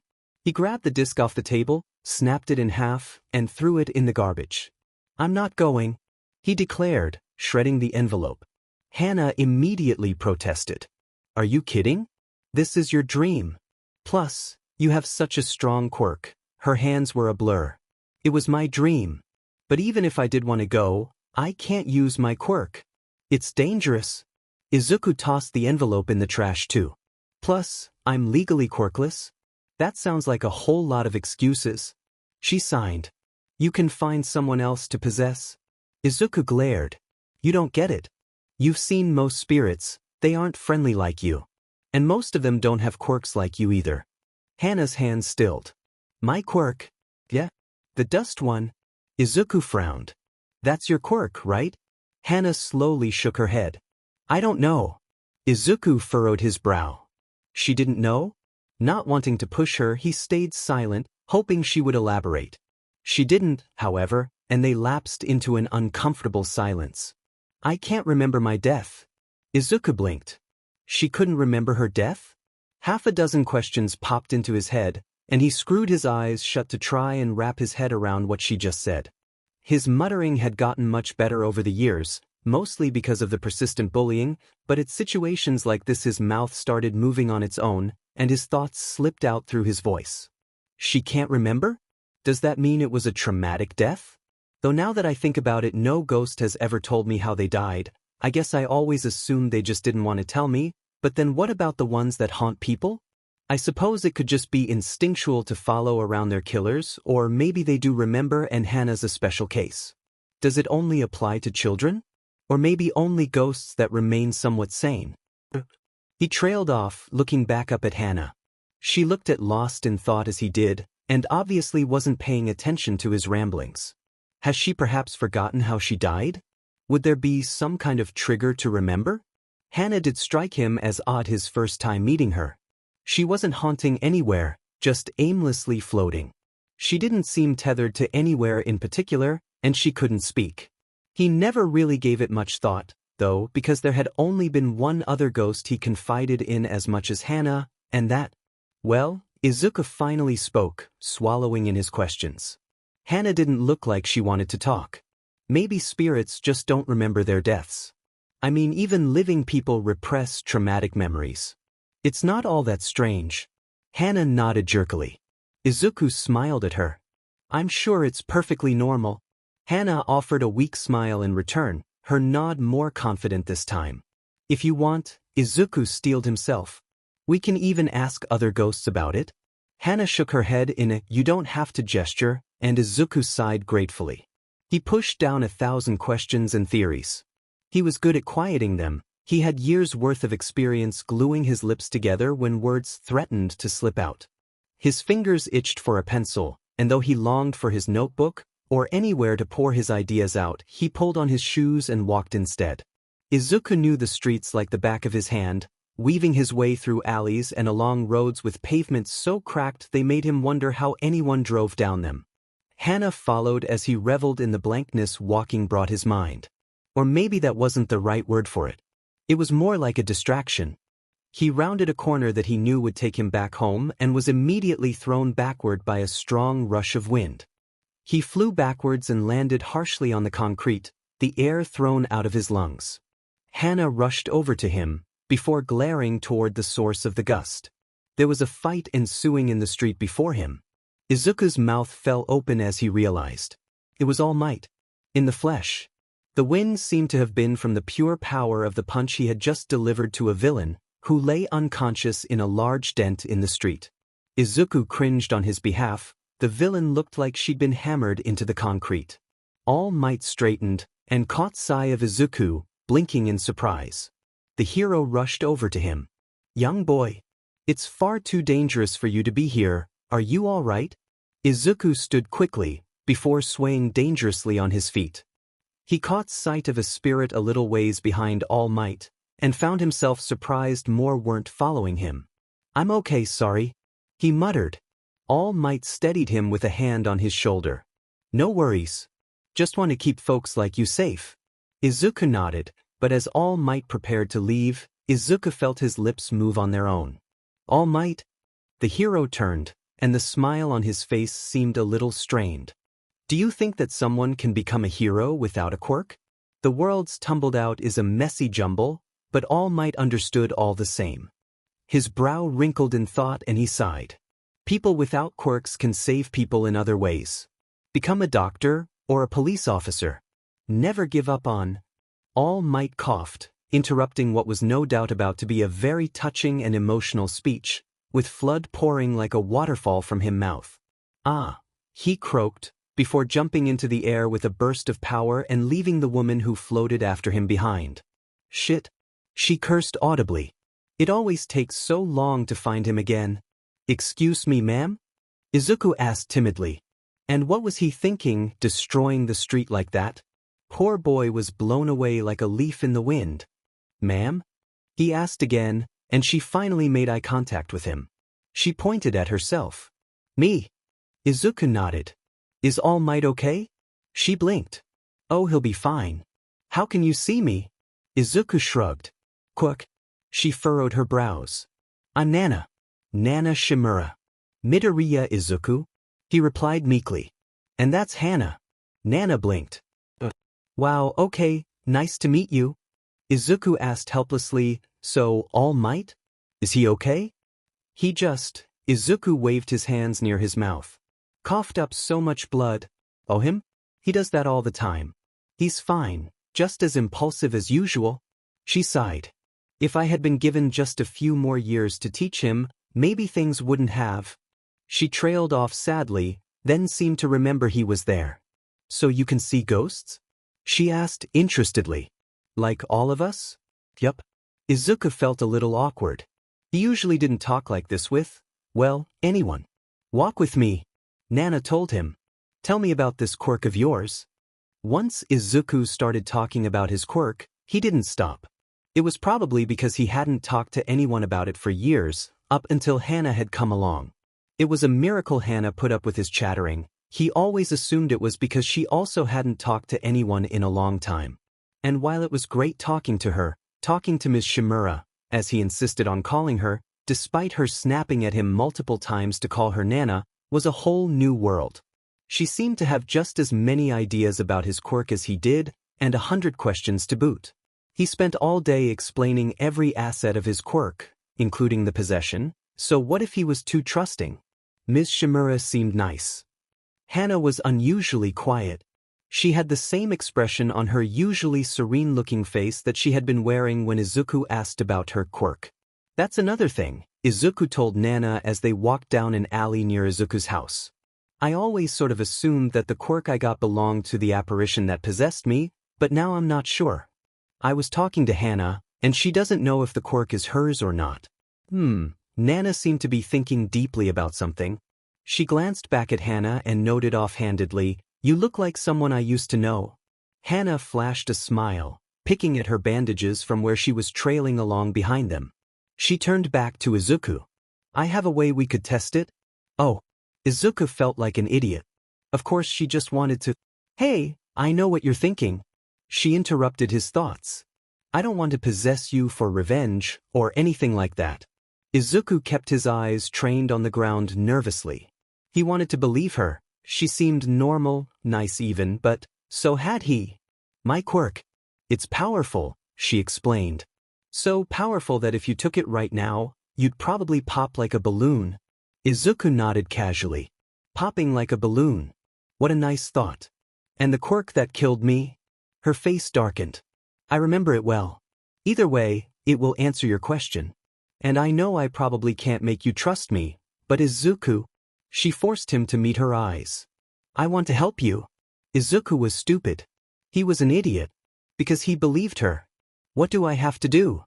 He asked, and her face broke into a smile. His lungs burned, his side felt like someone had driven a knife into it, and his throat felt ragged from panting. Come on.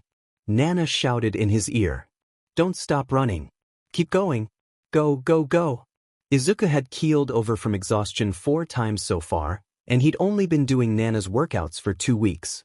Day in and day out he ran, worked out, ate, and repeated.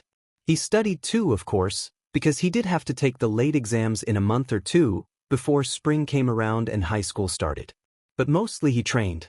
He stumbled to the top of the hill he had been running up, Dagoba Hill, and Nana let out a whoop, floating a few feet into the air, which she rarely did. You did it. Straight up, no stopping, no falling, no breaks. Hana was clapping for him too, giving him a big thumbs up. He grinned sloppily, chugging his water and admiring the view of the city below him. He could see the building his mother was working in, and he spotted his block. The park he liked to visit. He smiled down at it all. Thanks. He whispered to no one, and even though they probably heard him, neither Nana nor Hana asked what he was talking about.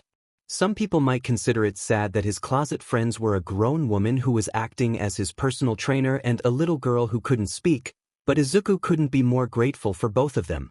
I haven't seen the city from up here in a while. Nana sighed wistfully. It's changed, but I still know it like the back of my hand. Miss Shimura, were you a hero? Is that why you were with All Might? Izuku asked. She nodded. I was. All Might was my student. Izuku's jaw dropped. No way. She grinned fiercely. Yes way. He trained on this exact hill. Izuku's jaw fell open. Really? And what's more, he couldn't run straight up the hill for 3 weeks. She seemed to enjoy his slack-jawed reaction. He was a skinny kid like you? Izuku had trouble believing it, but he doubled his training efforts after that. He gained muscle pretty fast as the weeks went by. He worked out while studying, brushing his teeth, watching TV, everything. It was kind of fun, even with Hana yelling at him to wear a shirt all the time. They get all sweaty. He complained, plus some of them don't even fit anymore. Before he knew it, he was on top of the hill again, his once baggy shirt fitting him snugly now. He wasn't huge or anything, but his arms were probably twice the size they used to be. Look at you. Nana poked one of his biceps, her fingers sliding right through it. I'd say you're about ready. Izuku steeled himself and nodded. They stood there for a second. Oh, yeah, just sort of reach out your hand. Izuku explained hurriedly. He was used to it just sort of happening. Nana put her hand out, and Izuku brushed his fingers against hers. He had been hoping in his heart that it wouldn't work, but he felt the familiar feeling of being out of control, unable to control his breathing, or where his eyes went, or what he felt. It was deeply disconcerting. He felt himself raise his fist and slam it into the ground. Nothing happened. His knuckles stung slightly. He bent down as if getting ready to take off like All Might, but instead he weakly jumped into the air. He clenched his fist tightly, punched the air. Nothing. Right? He heard himself say foreignly. That's all I needed. Izuku steeled himself. He'd done it before. He pushed against the extra weight, his teeth gritted as he slowly regained his senses. He gasped as Nana shot away from him. He never really realized that he sort of merges with the spirit. That was weird. Nana blinked. Whoa, I forgot what it was like to breath. Izuku couldn't help himself, he broke out laughing. Nana mirrored him, and Hana silently joined them. So? Izuku asked finally. Did I get your quirk? No, you didn't. She told him, sobering up. You got the quirk of the man who killed me? Izuku gulped uncomfortably. Most spirits had been murdered, or killed tragically, but it still threw him off to hear her mention her own death so casually. Had she suffered? What about Hana? What's his quirk? Why didn't anything happen? Izuku pressed her. It was strange, having something he'd treated like fact proven false. Nana looked torn. I shouldn't tell you. Izuku nodded glumly. All right. But he looked up hopefully. I will tell you that the man who killed me is dangerous. Remember All Might? Coughing up blood? The same one who killed me did that to him. Nana spoke rapidly. Izuku tried to wrap his head around it. You mean there's a villain that powerful out there? How does no one know about him? Nana sighed. Perceptive, aren't you? He operates in the shadows. Controls villains like a puppet master. The police know a little bit about him, but most villains fear him more than jail time, so they don't really know how dangerous he is. Izuku thought about it. While it made sense in theory. So what's his quirk? Izuku questioned. He hated himself for it, but a part of him wanted control of such a powerful quirk. And it had to be powerful, especially if this guy controlled half the villain underworld. Nana's eyes darkened. I'll tell you, Izuku, but you must never speak it aloud. Don't look it up online, don't ask anyone about it. Got it? Izuku nodded nervously. Yeah, got it. It's called All for One. It's the ability to steal the quirk of another. As far as I know, it's limitless. She had a look of deep concern in her eyes. It's a dangerous quirk. All for One. Even the name sounded evil. Izuku wasn't really sure what to say, so he blurted out, I got into you. Nana blinked. That's surprising. Izuku told her the whole story, and Nana listened interestedly. Hana listened too, despite the fact that she had heard it all before. It's cool and all, but I'm not going. He concluded. Why not? Nana threw her hands up in frustration, turning to Hana. Are you hearing him? This is ridiculous. Hana gave Izuku an, I told you so look. You've trained for weeks. Your quirk is amazing. You obviously have a hero's heart. The industry needs more people like you. Nana had a persuasive way about her that made Izuku's tongue tickle to agree with her. No, he sighed. And even if I did want to, the old guy vanished. His quirk is gone. You think nobody would question it if I showed up wielding some random new quirk? Nana rolled her eyes. That's a weak reason. Come on, let's go by the uniform. She stood, brushed non-existing dust off her shoulders, and started down the hill. Izuku groaned and followed. Seriously, I can't go. He hissed in the checkout line, uniform in hand. It won't go well. He insisted as he looked over the syllabus. Hana raised an eyebrow at him. Nana did the same. Aha. Nana agreed. Definitely. You told your mom yet? Izuku's breath stuttered. I don't. Want to? Need to? You should tell her. Nana scolded him. Izuku could see Hana wince in his behalf. Nana didn't really know about his mom. Since she left in the evenings, assuredly to go check on All Might, she didn't see their tense dinners and awkward morning goodbyes. I'll tell her. Izuku decided, standing up from his chair go do squats. She knows about your quirk, right? Nana asked, eyeing his form proudly. Izuku stood, his eyes misty. In theory, yes, she does. Nana frowned. In theory? Izuku met her eyes sadly. If a kid that had just been told he was quirkless told you he could see ghosts and insisted they were talking to him, would you believe him? Nana blinked. So, people think you're quirkless? Izuku nodded, closing his eyes. Mom. Izuku screamed, his 4-year-old legs working overtime as he shot into her bedroom. There's a guy in my room. Inko and Hisashi sat up sleepily. Inko slid out of bed immediately, placing a comforting hand on Izuku's back. Did you have a nightmare, sweetie? She asked softly. Here, let's get you back to your room. Izuku nodded shakily, hiding behind her nightgown as they entered his room. Inko paused in the doorway, blocking the room from view, and made a show of looking around. Nope. No bad guys in here. She stepped aside. It was just a nightmare. Izuku followed her cautiously, and his eyes fell upon a large, looming man with messy black hair, hollow cheeks and sunken eyes, staring right at him. Izuku burst into tears, pointing at him. He's there, right there. It's okay, honey, there's no one. She assured him, lifting him up as he struggled. Nothing is there. Izuku screamed as she deposited him on his All Might blanket, his eyes fixed on the man. Inko sighed. Maybe he's someone only you can see. She supplied. Having imaginary friends was normal for that age, right? Izuku sniffled and turned to the man. Hello? Are you someone only I can see? The man blinked in confusion. Who? You can see me? Izuku nodded enthusiastically. Yeah, I can. Inko watched her son talking animatedly to a wall. She'd ask Mitsuki if it was normal later. She left Izuku, who was still chatting. My name's Izuku, and I'm gonna be a hero. Izuku told the man. I wanna be like All Might and save people. The man's eyes traveled over his All Might pajamas, posters, and toys. I never would have guessed. So who are you, mister? Why can I see you?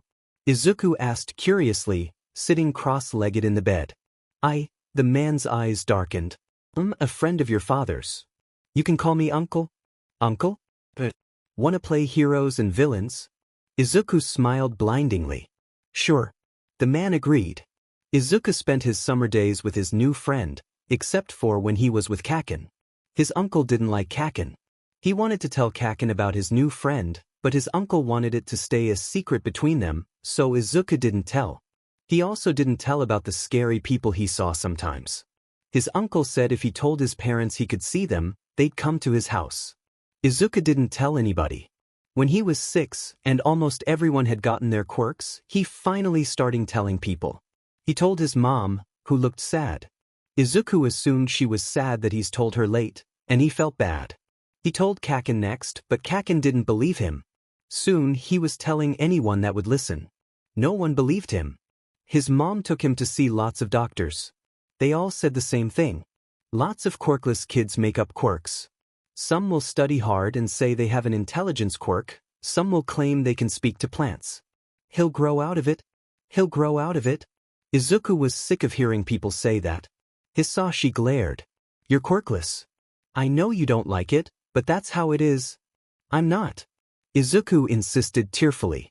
I can see invisible people. You can't. Hisashi shouted. Good God, Izuku, you're too old to be acting like this. I'm not. Izuku sobbed, banging his fist against the table. I'm not lying. Hisashi stood, raised his hand, and slapped Izuku across the cheek. I don't want to hear you talking about your invisible friends anymore. Izuku didn't tell his mom. His uncle warned him against it. It would make her sad. But it got worse. Slaps turned to kicks and punches. Never more than once, but always hard and fast, and followed by sharp words and complaints. Izuku didn't speak of his quirk anymore, pouring his thoughts instead into notebooks. You know, his uncle told him, and Izuku inspected a bruise in the mirror. If I wasn't a ghost, I could help you. Izuku frowned. I wish you weren't. A thought struck him then. He's just been reading a book in which a malevolent spirit possesses a girl's body. Was there a possibility his uncle could do the same? He wasn't malevolent, so maybe not. Let's try something. He decided. What are we trying exactly? Possession. Izuku announced. He was met with a raised eyebrow. You can't possess people? I've never tried. Izuku reached out his hand, tipping on the stool. Whoa!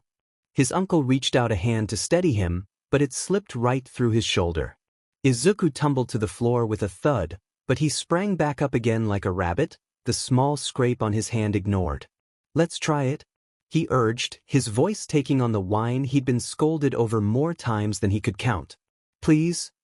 His uncle sighed heavily, flashing a knowing smile and reaching out his hand. Sure. We'll try it. Izuku brought up his hand with purpose, and for a brief moment, nothing happened. His fingers slipped through nothingness, and then Izuku screamed. Or he tried to. Izuku felt horrified. He was scared. He was aware of every blink of his eyes, every twitch of his limbs, but he wasn't in control of them. He was an observer wearing his own skin. Every inch of his itched and stung and felt wrong. He wanted to cry out, to force this intruder out of his body. Instead, he felt himself turn and leave. The bathroom. Every step felt too heavy and wrong.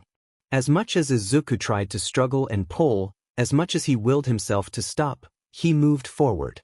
Down into the kitchen. The TV played mindlessly in the living room. Hisashi watched it casually, not sparing Izuku a glance. Maybe he hadn't even noticed the boy had slipped downstairs. Izuku wanted to bolt back up to the safety of his bedroom. He wanted to ask where his body was so comfortably walking.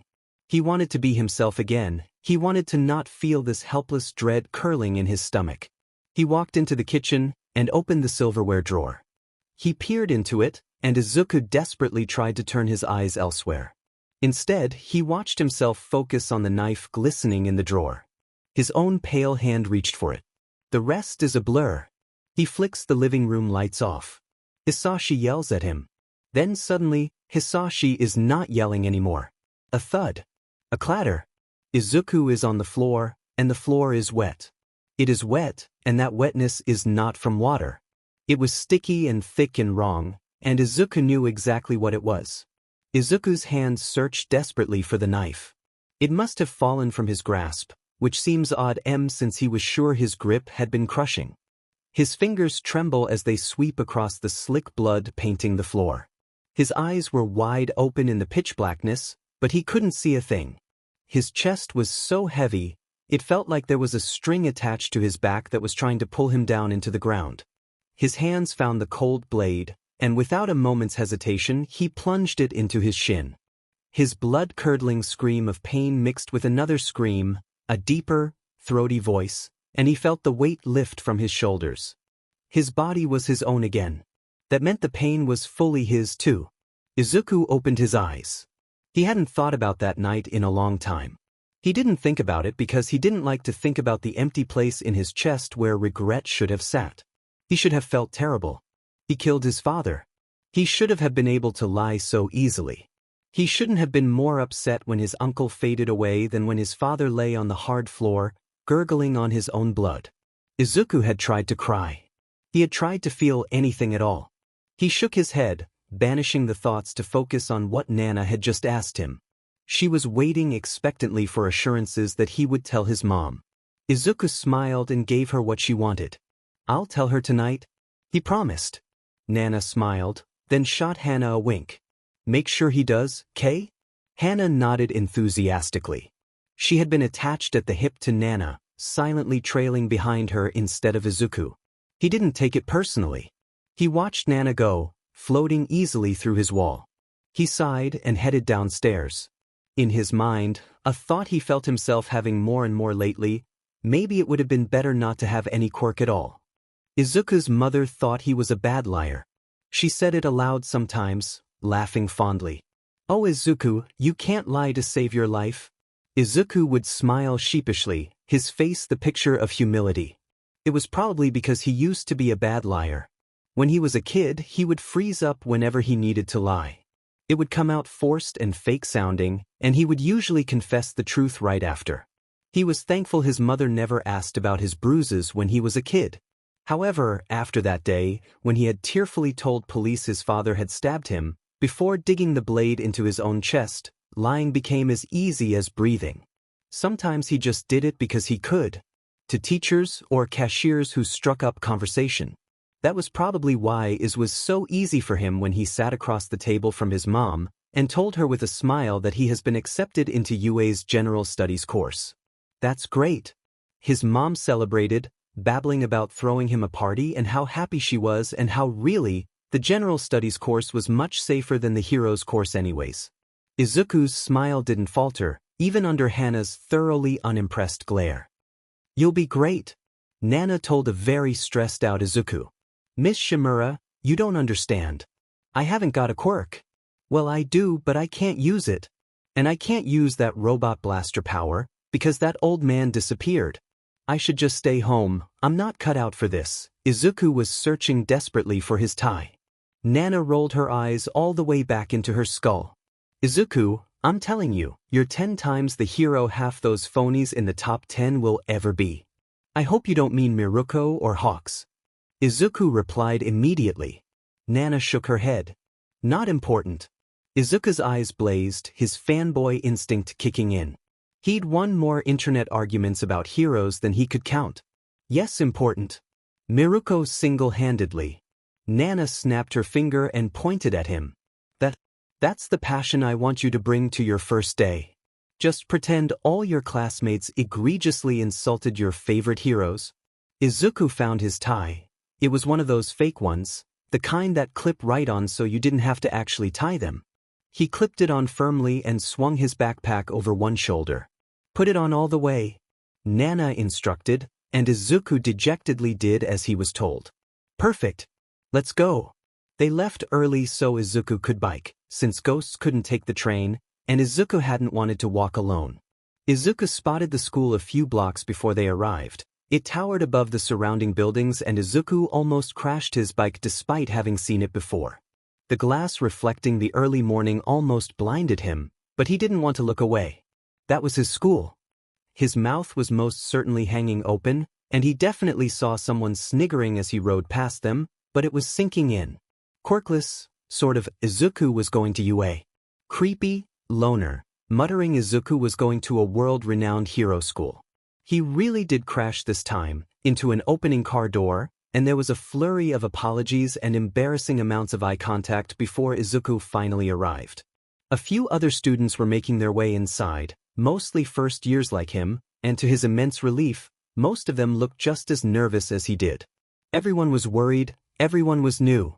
He didn't have his less than desirable reputation yet. Maybe he'd make some friends. Okay, Izuku whispered.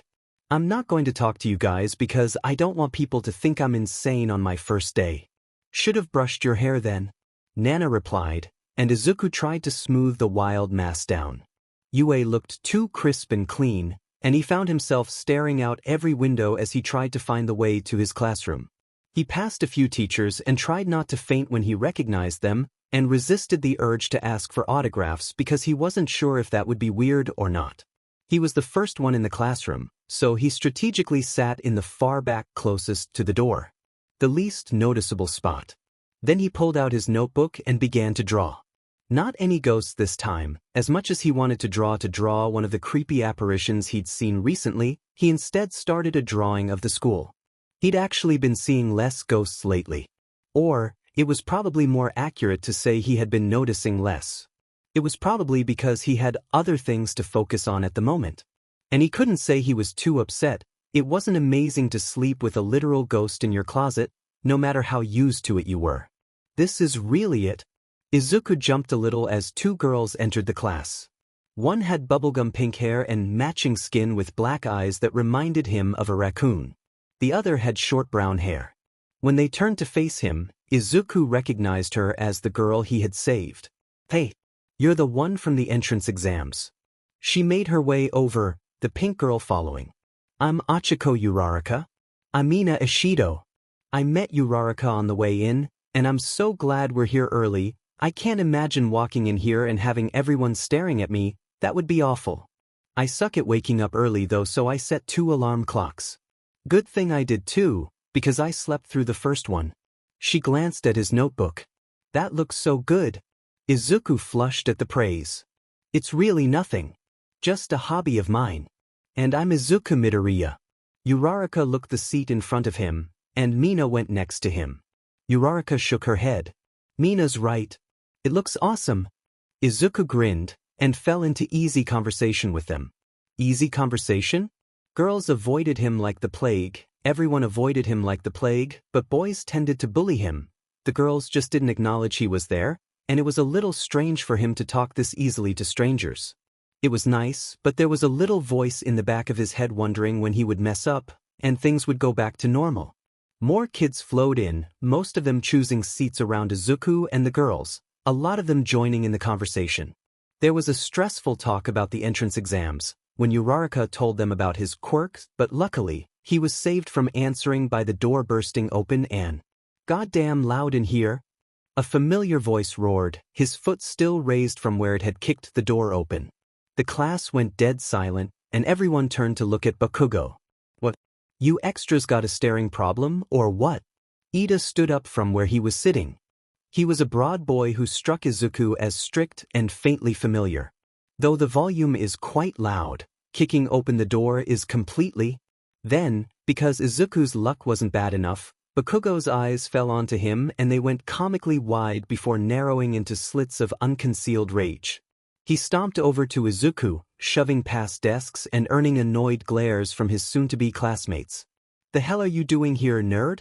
Bakugo snarled, leaning over Izuku's desk, so close Izuku felt his hot breath on his face. Izuku opened his mouth to reply, when Bakugo was shoved back. "What's with you?" Mina asked, putting one hand on her hip and keeping the other on his shoulder where she'd shoved him. "He's here to be a hero, obviously." Bakugo blinked in genuine surprise. "Yeah," Uraraka joined in. "Who are you to be yelling at him? He earned his spot here in the exams, just like the rest of us." Bakugo's confused morphed into rage, his feature twisting. "You." The door opened again, and a giant yellow worm struggled over the threshold. The room went silent again, before the worm rotated to reveal a haggard-looking face with a few runaway black hairs escaping from the yellow. "Oh, it was a sleeping bag." "To your seats," grouched the voice gruffly. "If you're here to make friends, might as well pack up and leave right now. This is heroics, not some middle school science class." Even Bakugo hurried to find a seat. Mina leaned over to him and whispered, "Who was that jerk?" "I knew him as a kid," Izuku explained. Then he added, "He's always been like that." He looked back to the front of the room to see the sleeping back slowly unzip, parting down the middle like a banana to reveal Eraserhead. Izuku felt a wobbly smile appear on his face. No way his favorite underground hero was going to be his teacher. It was too good to be true. "I'm your homeroom teacher, Aizawa Shoyuda. It's a pleasure to meet you," Aizawa monotoned, and Izuku got the feeling it wasn't a pleasure to meet them at all. Just a little, sneaking suspicion. "Everybody up." Nobody moved. He repeated dangerously, and the students sprang to their feet. "We're going to the PE grounds. There are uniforms in the changing rooms." Aizawa moved to the window and slid it open. He put one foot on the windowsill, then glanced at them. "You have 7 minutes. Go." He leapt out the window, and everyone rushed over to see him land safely on the ground, yawn, and start walking toward the back of the school. "No way," a red-haired boy who'd introduced himself as Kirishima breathed. "Our homeroom teacher is freaking awesome." "Yeah, but Mina frowned. "Where are the changing rooms exactly?" Everyone ran for the doors, and eventually the horde of students found the changing rooms, with 4 minutes to spare. They split off into their rooms, and sure enough, blue uniforms were folded neatly on the benches, each labeled with a student's name. Izuku found his, and he yanked off his shirt to pull it on, only to find Denki, a blonde with an electricity quirk, gaping at him. Izuku fidgeted uncomfortably. "Dude," Denki whispered, "you're ripped." Izuku went scarlet, all the way from his neck to the tips of his ears. He was sure Hana would be laughing at him, had she not been respectfully waiting outside. "Thanks," Izuku muttered. "I run sometimes." Everyone finished changing, and made their way outside. Aizawa watched unimpressed as the ground jogged over to meet him, and glanced down at his stopwatch. 6 minutes and 20 seconds. "Amateur. Next time you'll do it in 5. He tucked the watch away and addressed them. "You'll be taking a quirk evaluation test." Ida raised him hand. "Wasn't that the entrance exams, sir?" Aizawa scoffed. "That was like a warm-up. You might have passed as a fluke." Bakugo coughed loudly and Izuku felt his glare without even turning around. "I hand-picked each of you for my class. Each of you has something valuable." So, his eyes traveled to an invisible girl. "Power." He glanced over at a boy with half-white, half-red hair. "Or brains." He looked at Momo, who blushed. "Maybe all 3. 1A has to be strong." "You must have heard about UA's reputation for freedom on campus?" A few people nodded. Aizawa smiled for the first time, and he resembled a Cheshire cat. "Well, that goes for us teachers too. 50-meter dash, grip strength test, softball pitch, and more. You'll be ranked based on how well you complete the activities." "Easy," a boy with grape-colored spheres on his head said. "Let's do this." "Easy, you say?" Aizawa thought for a moment. "If you say so, I'll up the ante. Whoever places last in the rankings will be expelled." Mutters broke out among students, and Aizawa's cat-like grin returned before his face went back to neutral. He was enjoying this. And so was Izuku. It was all he could do to keep from jumping for joy and cheering out loud. Physical tests? Sure, he wouldn't get first place, but he had been training for this. "You can't kick us out," the purple-haired boy protested. "We earned our spots here." We met with guidance counselors and everything. I can do whatever I please, Mineta. Aizawa replied. First, the 50-meter dash. Izuku lined up with his group, feeling like $1,000,000. Ida, Mineta, and Kirishima all took their places next to him.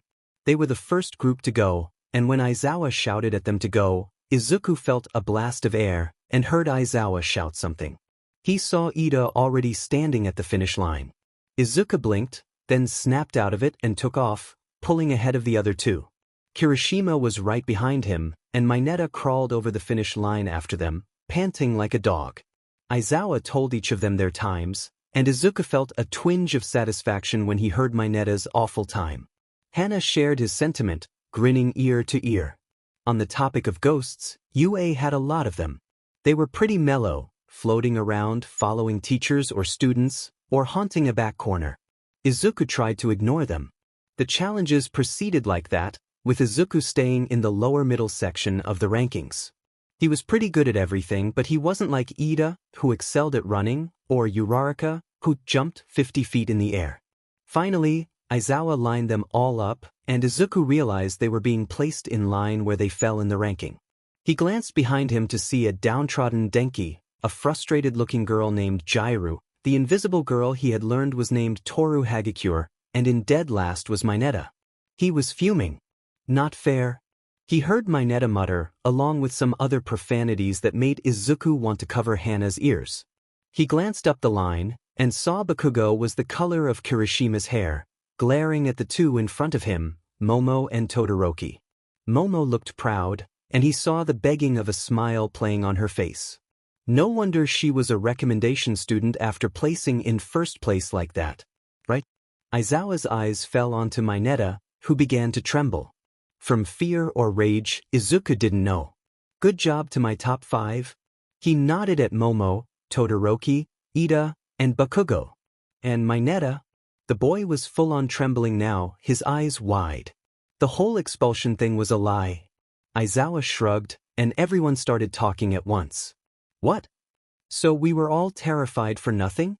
What was the point then? This shouldn't be allowed. Mineta looked like 1,000 pounds had been lifted off his shoulders. Izuku, however, didn't take his eyes off the teacher. He had gotten super into underground heroes for a while, and Aizawa was the biggest name around, though there weren't many big names, so that wasn't saying much, so he knew everything that the people he saved had documented on the internet. And from what he knew, Aizawa was definitely the type to expel kids in the first day. His best guess was that Aizawa saw potential in all of them. Heartwarming for sure, but still. Bakugo took an angry step forward. I'm sick of this. He was staring at Izuku. He is quirkless. He's been quirkless his whole life. Izuku's stomach dropped. The entrance exam footage says differently. He certainly didn't destroy the 0-pointer without a quirk. Aizawa replied patiently. That? Bakugo turned on him. Tell them? Everyone's gaze fell on Izuku. Hana was signing wildly at him, but Izuku couldn't focus on her. My quirk, Izuku amended. I developed it late. Very late. Bullshit. Bakugo snarled. Nobody develops a quirk that late. It's impossible. Maybe he just didn't tell you about it? Denki suggested, and Izuku wanted to sink into the ground. Denki trying to help him was probably worse than Denki trying to hurt him, as nice as the guy was. Bakugo stilled. You lied? You had a quirk this whole time? No. Izuku opened his mouth to explain, but Bakugo was already flying at him, hand raised and sparking. Instantly, the boy was restrained by Aizawa's capture weapon. Just because I didn't expel anyone today, he addressed all of them, doesn't mean I won't expel you at all. Earn your place here. Izuku looked at Bakugo's crazed glare, and his classmates' wide-eyed stares, and wished he really was in the general studies course. He looked up at Hana, and saw she was pointing someone. He looked and saw Nana floating right near. All Might? Why was All Might watching them? The hero vanished, and Nana followed. Izuku frowned. He had bigger problems than his past idols spying on him though, because Mina and Uraraka wanted to make a group chat and he didn't have his own phone number memorized. Something's not right about it. All Might told Night Eye, who listened with ferocious intensity. He developed his quirk this late? Anything past 7 is basically unheard of, but developing it in middle school? Night Eye nodded. You think it's him? All Might's expression was grave. I really don't want to believe it. His eyes trailed to the computer sat on Night Eye's office desk, with Midoriya's file pulled up. But we need to keep an eye on him. Understood. Night Eye nodded, his eyes narrowed on Midoriya's face. Her face twisted. Nana watched her student sadly. If only she had been given more time with him, she could have helped shape him past being simply the symbol of peace.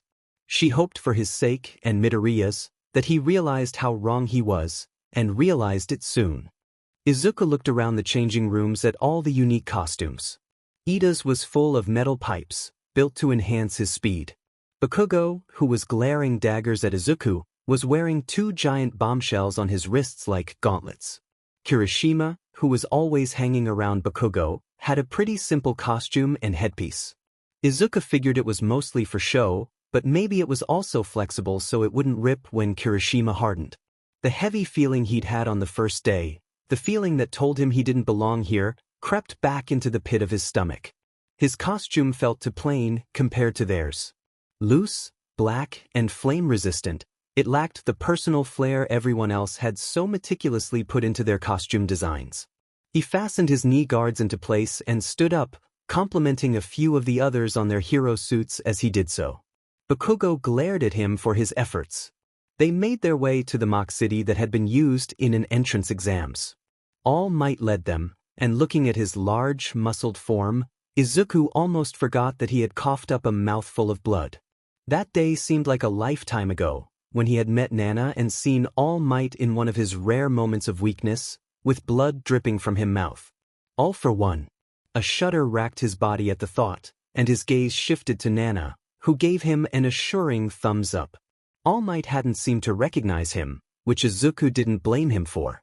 He was honestly relieved, for some reason. All right, students. All Might addressed them thunderously, his voice rattling the ground they stood on. Izuku offhandedly wondered if he took lessons from Present Mike. Let's see what you're made of. All Might explained they would be split into team of 2, and then pitted against each other as heroes and villains. Izuku paled. Group projects, or any type of collaborative assignment, had always been hell for him.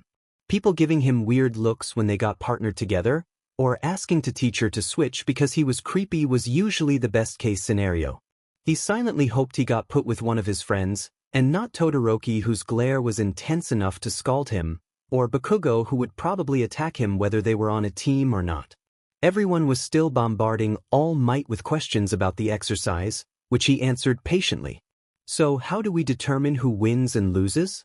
Are there limits on how badly we can hurt the other guys? Do we get to choose our groups? All Might laughed boisterously. All good questions, all very good. The villain team will be given a mock nuclear weapon, which they will need to guard for an allotted period of time. If the heroes reach the weapon or capture the villains, they win. If the villains keep them from getting to the weapon or capture them, then they win. Intense. Denki commented quietly. All quirks are allowed, and those of you with combative quirks can use them on each other. There are loudspeakers set up throughout the building, and if I judge the fight to be life-threatening for one of the parties, I will stop you and will treat it as if it was a capture. Wait, so if we can't capture someone for whatever reason, but we can fatally wound them, we should go for the wound? Because it would be equivalent to capture? Momo asked, earning her a couple fearful looks. She shrugged helplessly. I would prefer it if you did not. All Might told her. Okay. She agreed. Now for teams. All Might announced. I'll be choosing your team by lottery. Is that going to be fair? Uraraka wondered. Real-life fights aren't fair. All Might responded. Team number 1. Todoroki and Shuji. The two looked silently at each other, before Todoroki went to stand next to his partner. They both cast out an intimidating aura. Izuku shuddered, hoping he wasn't put against the pair. Number 2, Midoriya and Uraraka. A smile lit up Izuku's face, and he quickly moved next to Uraraka, who looked just as excited as him. The rest of the teams were chosen. Bakugo was put with Ida, and suddenly being against Todoroki and Shuji didn't seem so bad. The first fight will be, All Might paused dramatically, but everyone was too nervous to appreciate it. Izuku and Uraraka against? Hana, who floated next to Nana and All Might, winced when she saw what All Might was holding. Bakugo and Ida. Izuku wanted to cry. How unlucky could one person be? The rest of the class moved to the basement of the building, and they were given a few minutes to formulate a strategy and a layout map of the building. I guess we have to memorize it, Uraraka sighed, squinting at the blueprints. They made it so confusing, right? Izuku looked at it. Uraraka, Bakugo is going to come after me. The minute it starts, he'll abandon the weapon. He'll probably go as far as to ignore you if he sees you. Uraraka blinked. Are you sure? He was being pretty rude to you, but I'm sure he would focus on winning, right? Izuku snorted, then realized he sounded pretentious, and shook his head. He won't. So we should definitely split up. I have a way of finding where they hid the weapon.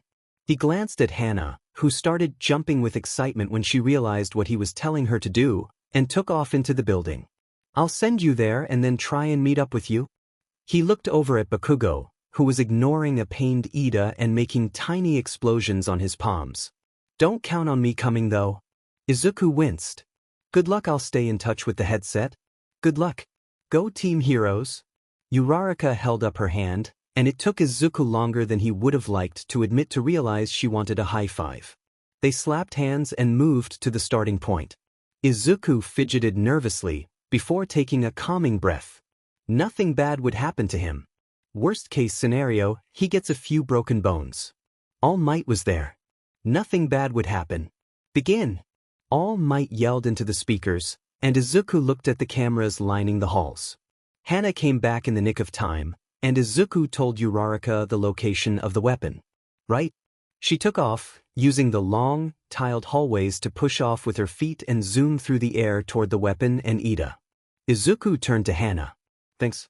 Can you look ahead to see if Bakugo? She nodded in affirmation and took off ahead of him. Izuku followed, turning through the creepy, hospital white halls. Hana glanced down a hallway and stopped dead, turning to Izuku and wildly gesturing for him to run. Too late. Bakugo blasted out of a hall and his eyes fell on Izuku. There you are.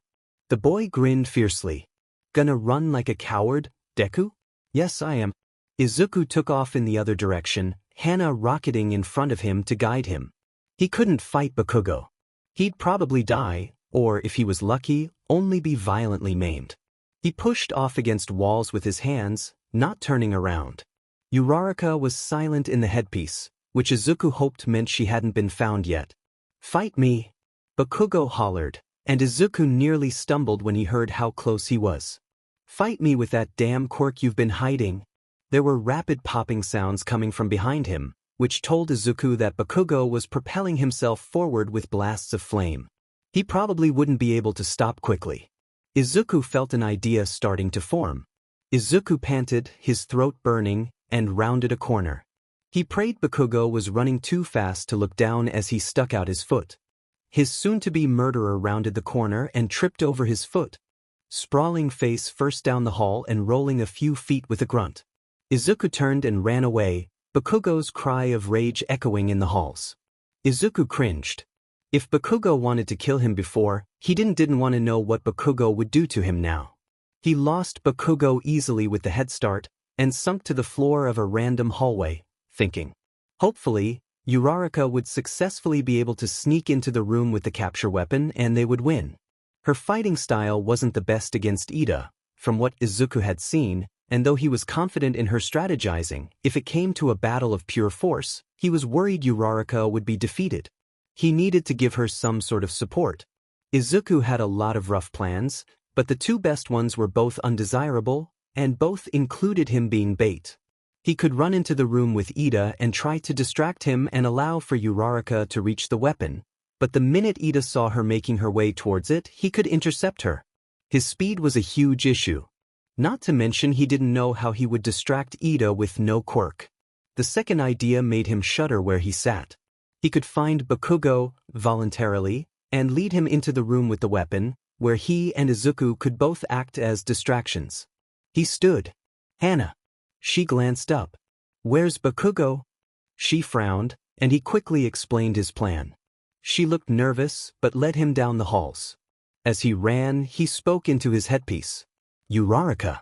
You don't have to reply, just listen. I'm going to lead Bakugo into the room with Ida, and will be your distraction. An idea occurred to him. There'll probably be a lot of rubble too, you could use that? Izuku saw Hana stop, and knew she had found Bakugo again. Izuku fixed his eyes at the hallway, not yet able to see Bakugo, but almost smelling the gasoline-like scent that wafted from the boy. He steeled himself, then screamed, "Hey Blasty!"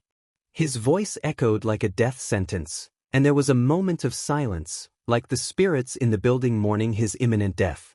You want a fight? Izuku hollered, his voice cracking embarrassingly. Come and get one. At first, he thought maybe Hana had been looking down that hall for no reason, and felt himself reddening at the possibility he had been screaming at an empty hall. Then, the wall exploded. Izuku was frozen for a moment, as debris flew everywhere, plaster and stone blasting toward him, followed closely by a sparking Bakugo. I'm gonna kill you! Bakugo threatened simply, his hand raised to pummel Izuku, an explosion forming in his palm.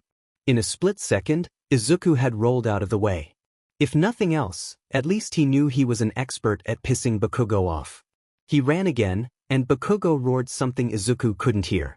He channeled all his energy into his feet, and sprinted. The weapon was close, he remembered. If he could just make it there, hopefully, Uraraka would reach the weapon. Blasts sounded behind him, and he willed himself to run faster. He turned a corner, and his eyes fell on Ida, who stood in front of the weapon. He grinned wildly, putting everything into one final burst of speed, and rocketed into the room. It was spacious, with tall columns supporting a tall, low ceiling. The weapon sat openly in the middle of it all. He spun to face Bakugo, turning his back on a momentarily stunned Ida. Nana had told him 1,000,000 times to never turn his back on an enemy, but he had a feeling Ida was too shell-shocked to expertly knock him off his feet. Bakugo was a lot closer than Izuku had thought, and he barely had time to leap out of the way, and Bakugo crashed into the ground with his fist, once again sending debris flying. Izuku scanned the room quickly, and his eyes fell on Uraraka. Perfect. He rolled away from Bakugo before jumping back, dodging blows as Bakugo wrecked the floor, and sent columns crashing to the floor. Ida regained his bearings slightly, and was trying to yell instructions at Bakugo, only to be completely ignored. Izuku almost felt bad for him. Trying to work together with Bakugo was like trying to train a honey badger. As he rolled and dodged, he saw Uraraka slip in unnoticed, tapping rock chunks as she passed. She seemed to be formulating a plan, before her eyes landed on a fallen column and her face broke out in an evil smirk. She picked it up as if it was weightless, and right as Ida noticed what she was doing, she had swung it like a baseball bat and sent him flying. Izuku tore his eyes away just as she launched herself forward and hugged the weapon like a sloth. He wanted to congratulate her, but he was exhausted. Every inch of muscle screamed in agony from the non-stop running. Bruises and cuts covered his body from rolling and dodging on the chaotic mess of floor. The heroes are victorious, All Might announced, which Bakugo ignored, continuing his brutal attack. Izuku dodged, but as he leapt aside his foot caught on a metal support and tripped, allowing for Bakugo to get on top of him, eyes blazing. He raised his fist. Use it, he screamed. Use your quirk. Hana was trying to bat at Bakugo's head, and Uraraka was shouting, but Izuku's eyes were fixed on Bakugo's face. He could make up an excuse. He could beg, try to escape, stay silent, or 1,000,000 other things. Instead, he narrowed his eyes and spoke casually. You aren't worth it? Bakugo's hand came down and Izuku's world exploded. In the basement, large televisions were set up to monitor the fight. What the heck? Kirishima voiced the students' thoughts as they watched Bakugo chase Midoriya. What's up with that guy? Azui was focused on another screen. Poor Ida. Bakugo is a horrible teammate. He's just chasing Midoriya around, Jiraiya complained. That's gotta be points off. All Might stood stoically with his arms crossed, eyes glued to Midoriya. Why wasn't he using his quirk? There hadn't seemed to be any drawbacks during the entrance exams when he used it, so why not use it now? All Might's eyes tracked the boy with trained expertise. How did he know which way to turn? He had shouted at Bakugo without even looking around the corner, so how had he known he was there? Was it because he had multiple quirks? All Might clenched his fists. He couldn't jump to conclusions. Maybe the strength quirk had skipped a few generations. Maybe he didn't have full control, and that's why he didn't use it. He's just dodging. Why not attack? Momo wondered, trying to analyze the fast-moving fight. Next to her, Tokoyami was doing the same. He's making Bakugo destroy the room itself. All around Ida. Momo raised her eyebrows. Right? Uraraka has a gravity quirk, so he's giving her something to work with. Tokoyami nodded slowly. But what I don't understand is, why doesn't he fight back? Momo finished, and the two lapsed into silence. Mina let out a cheer when Uraraka smashed Ida aside and grabbed the weapon. There you go, Achiko. She whooped. All Might pressed a button below the screens displaying the fight, and his voice echoed throughout the building. The heroes are victorious. He cried, and everyone clapped, turning away from the cameras. Hey, Denki frowned. Aren't they supposed to stop? 17 pairs of eyes zeroed in on Bakugo and Midoriya. Bakugo straddled Izuku's chest, the collar of his shirt balled in Bakugo's fist. All Might, Azui croaked nervously. Shouldn't you tell them to stop? All Might stared at the screen. Use it, he thought savagely.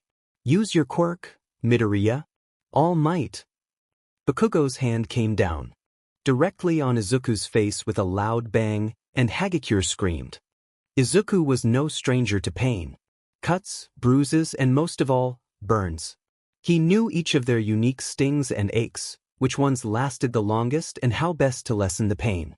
But this pain, what he felt right now, wasn't anything like that.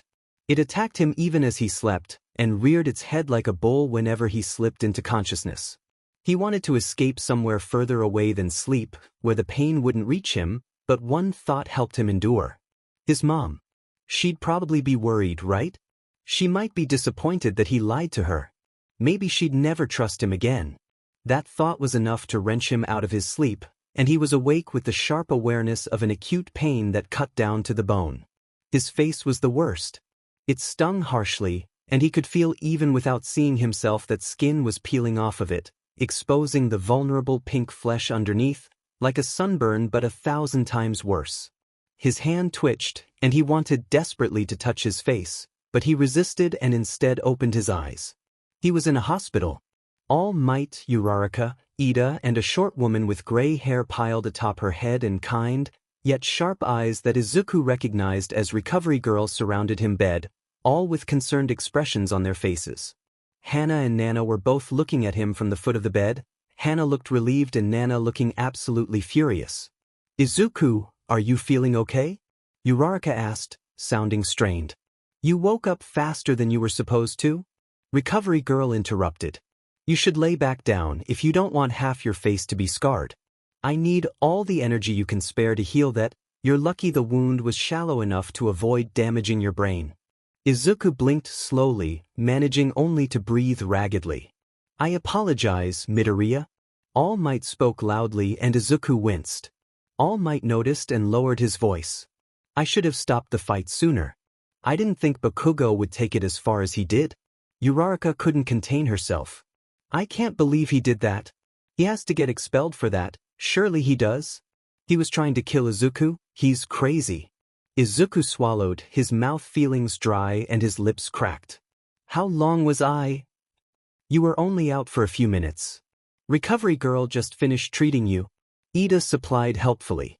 Izuku nodded, the movement causing him to suck in a breath. Bakugo had really tried to hurt him. He could have died. Anger welled up inside of him. What had he ever done to Bakugo? What could have been so bad it warranted years of bullying? He couldn't comprehend how Bakugo could hate him so much or why the idea of Izuku hiding a quirk from him made him so blindingly angry. He'd thought Bakugo was smart, but his classmate had taken Denki's offhanded suggestion as fact. It made his hands curl into fists. Izuku calmed himself. Did you call anyone? He asked apprehensively. All Might blinked. That's what we were going to ask you. Usually, UA doesn't call for every individual injury, since students are usually healed by the time they have to go home, but since this is a more serious injury, we did give your mom a call. Izuku's heart stopped beating. She didn't answer, but we can ring her again if you want. All Might finished. No. Izuku assured them far too loudly and quickly. Uraraka looked on the verge of tears, probably thinking he didn't want to worry his mother, or something along those lines. Are you sure? She asked. Izuku nodded and gave her a placating smile. His ears were ringing and he wanted desperately to sleep. Just pain attacked his face, and he was forced to relax in the bed. Can I be alone for a while?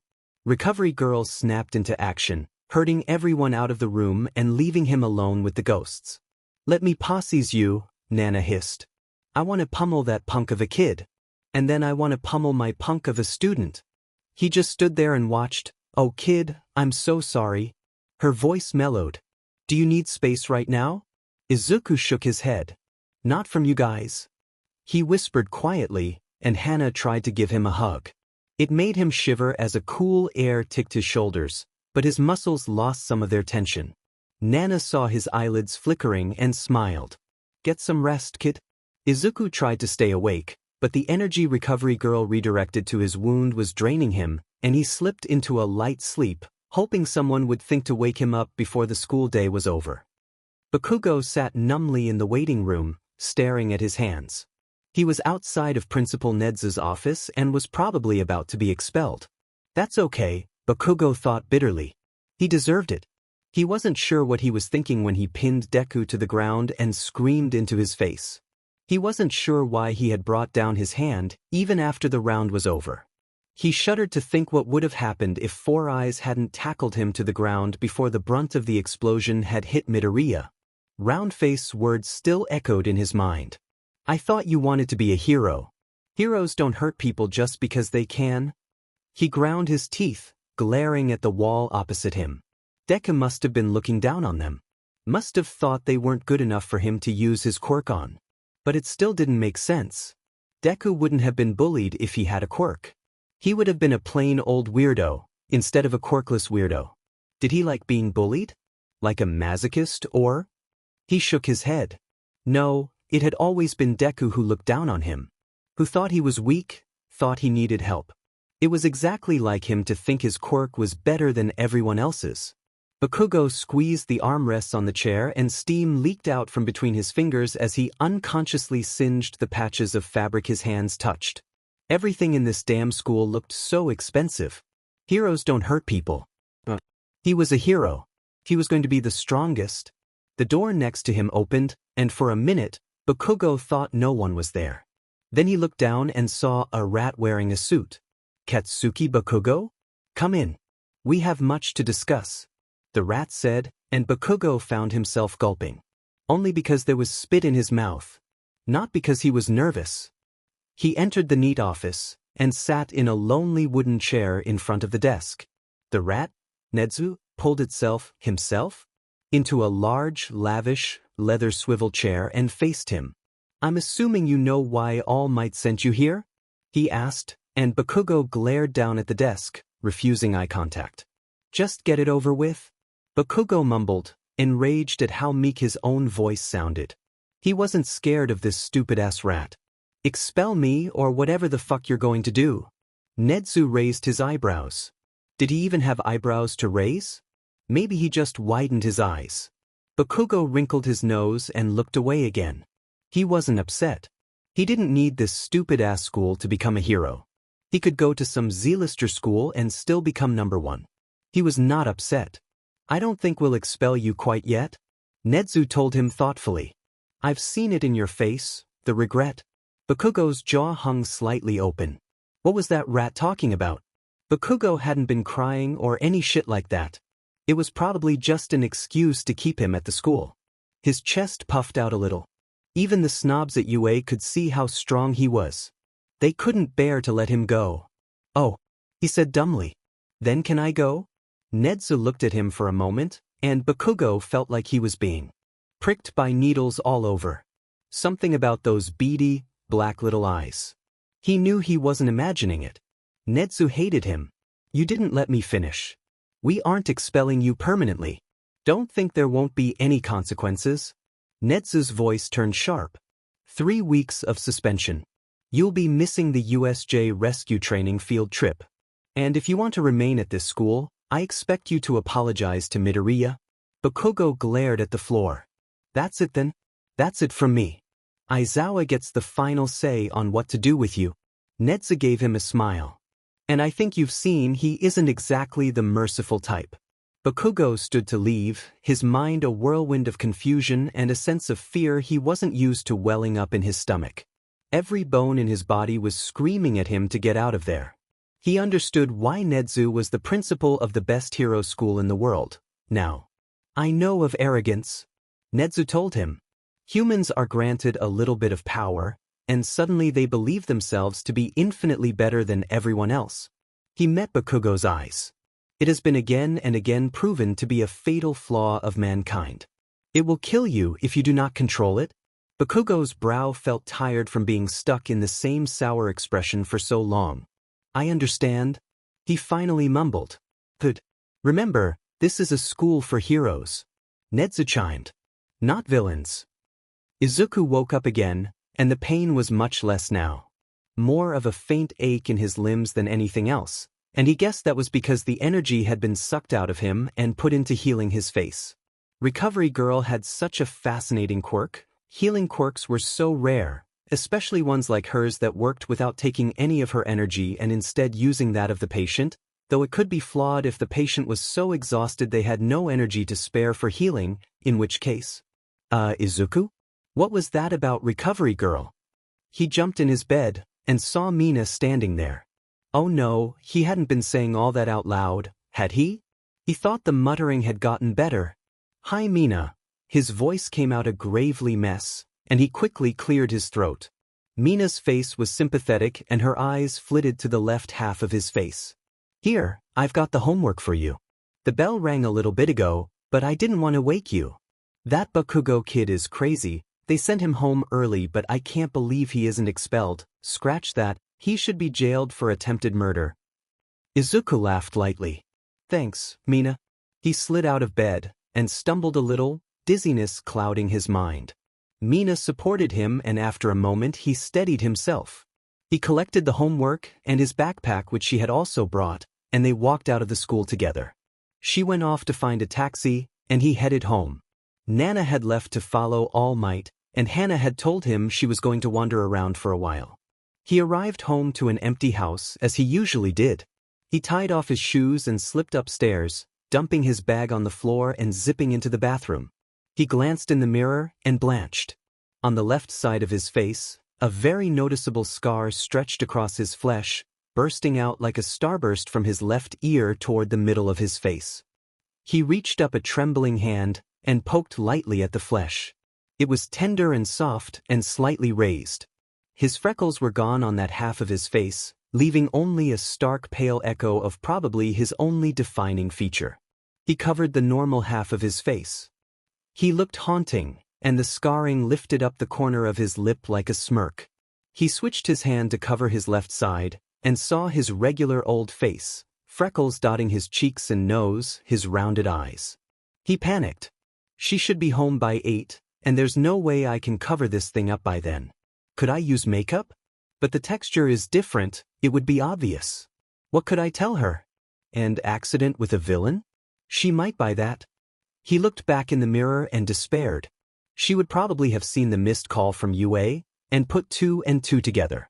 Sure, she'd never guess he was actually in the hero course, but if she thought UA was dangerous he wouldn't be allowed to stay there. She'd put him in a normal high school. And if she thought that was dangerous, he'd be stuck taking online classes. And if she thought that was dangerous... Izuku groaned and dropped his head into his hands. All of the excuses he might give to his mom sounded weak, even in his own head. He tried covering half of his face with his hair. It didn't work, he'd just gotten it cut for heroics. His mom didn't wear makeup, so he didn't have anything to use to cover it up. He thought about buying some, but instead made his way dejectedly back to his room. When his mom got home, he winced every time he heard the stairs creak. A knock on the door. Izuku, honey? Come in. The cheer in his own voice surprised him. His mom pushed open the door, saw his face, and screamed. Izuku's smile didn't falter. I should have warned you, sorry. What happened? She cried, rushing over to his and stroking his face. Izuku, what happened to you? He tried to look reassuring. I'm alright. I promise. There was a villain attack and I got caught in it, but... His mom gasped and covered her mouth. But I'm fine. Someone had a healing quirk. The school called you to let you know. It didn't hurt, but it left a scar. He lied smoothly, hoping Yue hadn't left a voicemail. Oh, on your way home? Izuku, I don't think you should bike anymore. It really is too dangerous nowadays. Maybe the subway? Or is there a bus? Could one of your friends drive you? I don't want you to get hurt. Izuku sighed with relief. She believed him. Yeah, of course. He agreed, not really listening. The evening passed without a hitch after that, other than Izuku finding a field trip permission slip among the homework Mina had brought him, and he had made up an excuse about visiting an art museum.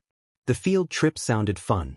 Combat training hadn't exactly gone swimmingly, his scar ached, but rescue training was what being a hero was all about. They would probably ride a bus there, so Izuku told Hana to try and find the location since she couldn't ride the bus. He didn't know how, but that girl always managed to figure out where stuff was without even trying. Like a human GPS. It was one of the mysteries of his quirk, the fact that ghosts didn't slip through the ground but couldn't ride on buses, trains, or cars. If he wasn't so worried about seeing Bakugo at school, he might have started a new notebook page about it. He lay awake in bed, and thoughts of the slime villain crept back into his mind. They always did, whenever he lay still for too long. Gone was the fear of being caught and punished for killing the villain. He wasn't even in the missing persons database as far as Izuku knew, replaced by a sort of numbness. He didn't feel guilty. That was wrong, wasn't it? Just like how he hadn't felt guilty after his father. He thought about his quirk. Every confusing aspect of it, how many things he didn't know. He thought about All Might's apology as unexpected as it was. He wondered what his classmates would think when he went to school in the morning. Would they think the scar was weird? Was Yue going to be like middle school all over again? These were the thoughts that lulled him to sleep, and Izuku felt his eyes drift closed. What happened? Aizawa asked lazily as a very shaken-up group of students shuffled into his room. They were almost half an hour early, and only Uraraka and Ida's costumes looked like they had seen any combat. His eyes darted over the group, and his gaze sharpened when he noticed Midoriya's absence. Then he noticed Bakugo was gone too, and worry crept into his gut. Where? Bakugo killed Midoriya? Denki interrupted, his eyes wide. Kirishima frowned. Hey, he's not dead yet?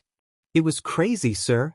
Midoriya and Uraraka had just won their round. Denki made motions with his hands. Shiro nodded enthusiastically. All Might announced it and everything. Yeah, and then boom. Bakugo pounced on Midoriya and blasted him right in the face. Denki finished. And Ida totally tackled him. He was so fast. Shiro slapped a traumatized-looking Ida on the back. Yeah, Ida to the rescue. Denki cheered. Uraraka helped too. Uraraka looked equally horrified. And then Bakugo just sort of froze and stared at his hand. Kirishima finished the story. I think he regretted it. Don't defend him, asshole. Jiru snapped, and Kirishima stared at the floor, embarrassed. Aizawa was already standing. He was barely processing anything the students were saying now, the edges of his vision going red. All Might left. We just went back inside. Sensei, are you activating your quirk? Aizawa realized he had accidentally erased Momo's quirk, and quickly blinked. Everybody wait here. He barked. Study hall. Aizawa, contrary to all the students he had fired over the years' beliefs, cared about his students' well-being. He had kept an eye on Midoriya since the surprise at the entrance exams. The kid was an anomaly. He had a seemingly incredible strength quirk, or some sort of enhancement ability, yet his file said he was quirkless. Midoriya had tried to explain that he was a late bloomer, but Aizawa had been critical. The kid did have the demeanor of a quirkless kid, so Aizawa had accepted it. Timid, obviously smart but hesitant to raise his hand in class, and always apologizing. Plus whatever history he had with that Katsuki Bakugo kid. That didn't matter now though. What mattered was that his class had been left unsupervised in a training area with no instruction. Midoriya had been wounded by his own classmate, Bakugo was nowhere to be found, and somehow he was only learning about it now from a few adrenaline-filled teenagers. Needless to say, he was fuming. He burst into the hospital wing and instantly spotted All Might. He was still in his hulking, muscled form and was standing over a hospital bed. Aizawa crossed the room in 3 long strides, his eyes fixed on his student. Midoriya did not look good. He was unconscious, and his breathing was shallow. His skin was deathly pale and his features were screwed up in pain. Half his face was covered in blisters and blood, peeling skin and charred flesh being cleared away by recovery girl who was also placing kisses on his forehead every few seconds. "Is he all right?" Aizawa asked and cursed himself. Obviously, the kid was not all right. He was sweating and pale as a ghost, sweaty and sunken-looking. He looked so small on that hospital bed.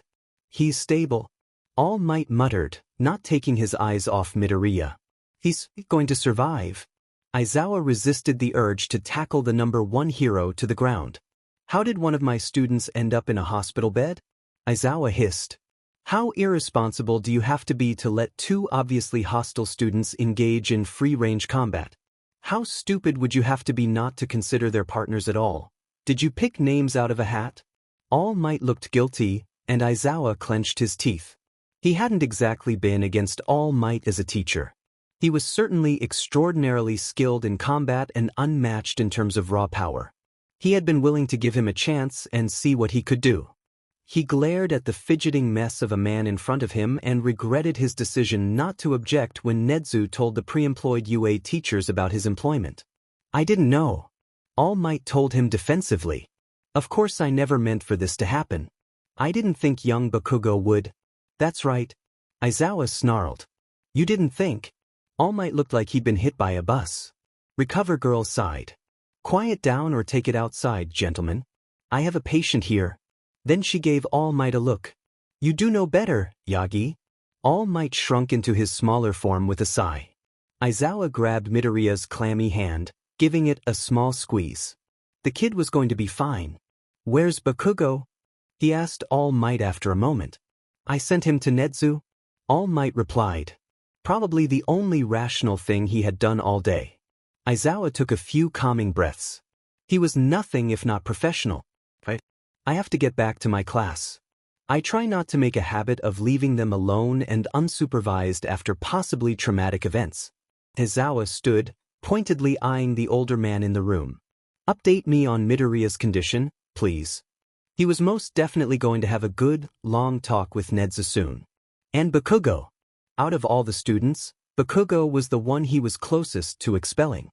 His temper made him unpredictable, and Aizawa recognized the privilege he had experienced because of his strong quirk from the minute he lay eyes on the boy. But Aizawa was a teacher, and his job was to try and shape young heroes. Of course they weren't going to start out perfect. But now, after seeing Midoriya in that bed, Aizawa wasn't so sure about this kid anymore. Izuku nervously scrambled to get ready, having woken up later than usual. He had taken 2 days off for recovery, and Uraraka and Ida had taken turns delivering his homework. He got the feeling both of them felt partially responsible for his injuries, even though he probably owed his life to Ida for tackling Bakugo off of him, and Uraraka had been a few steps behind, pinning Bakugo down. They told him Ida was doing well as the class president, and there had been a slight issue with the press breaking into the school.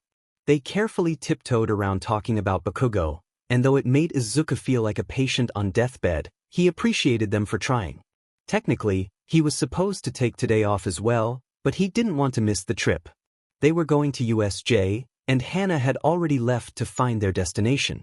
Izuku wasn't sure how, since it was top secret and all that, but Hana had her ways. When he finally walked out the door, his uniform was rumpled and his tie was crooked, his hair was mussed and his eyes bags were more prominent than ever. He felt great. He had been alone a lot more than usual the past day and a half. He didn't blame Hana for not wanting to watch him lay around in bed, but it was odd to not have someone to talk to. He walked in silence to UA. As far as his mom knew, he was getting a ride from Ida.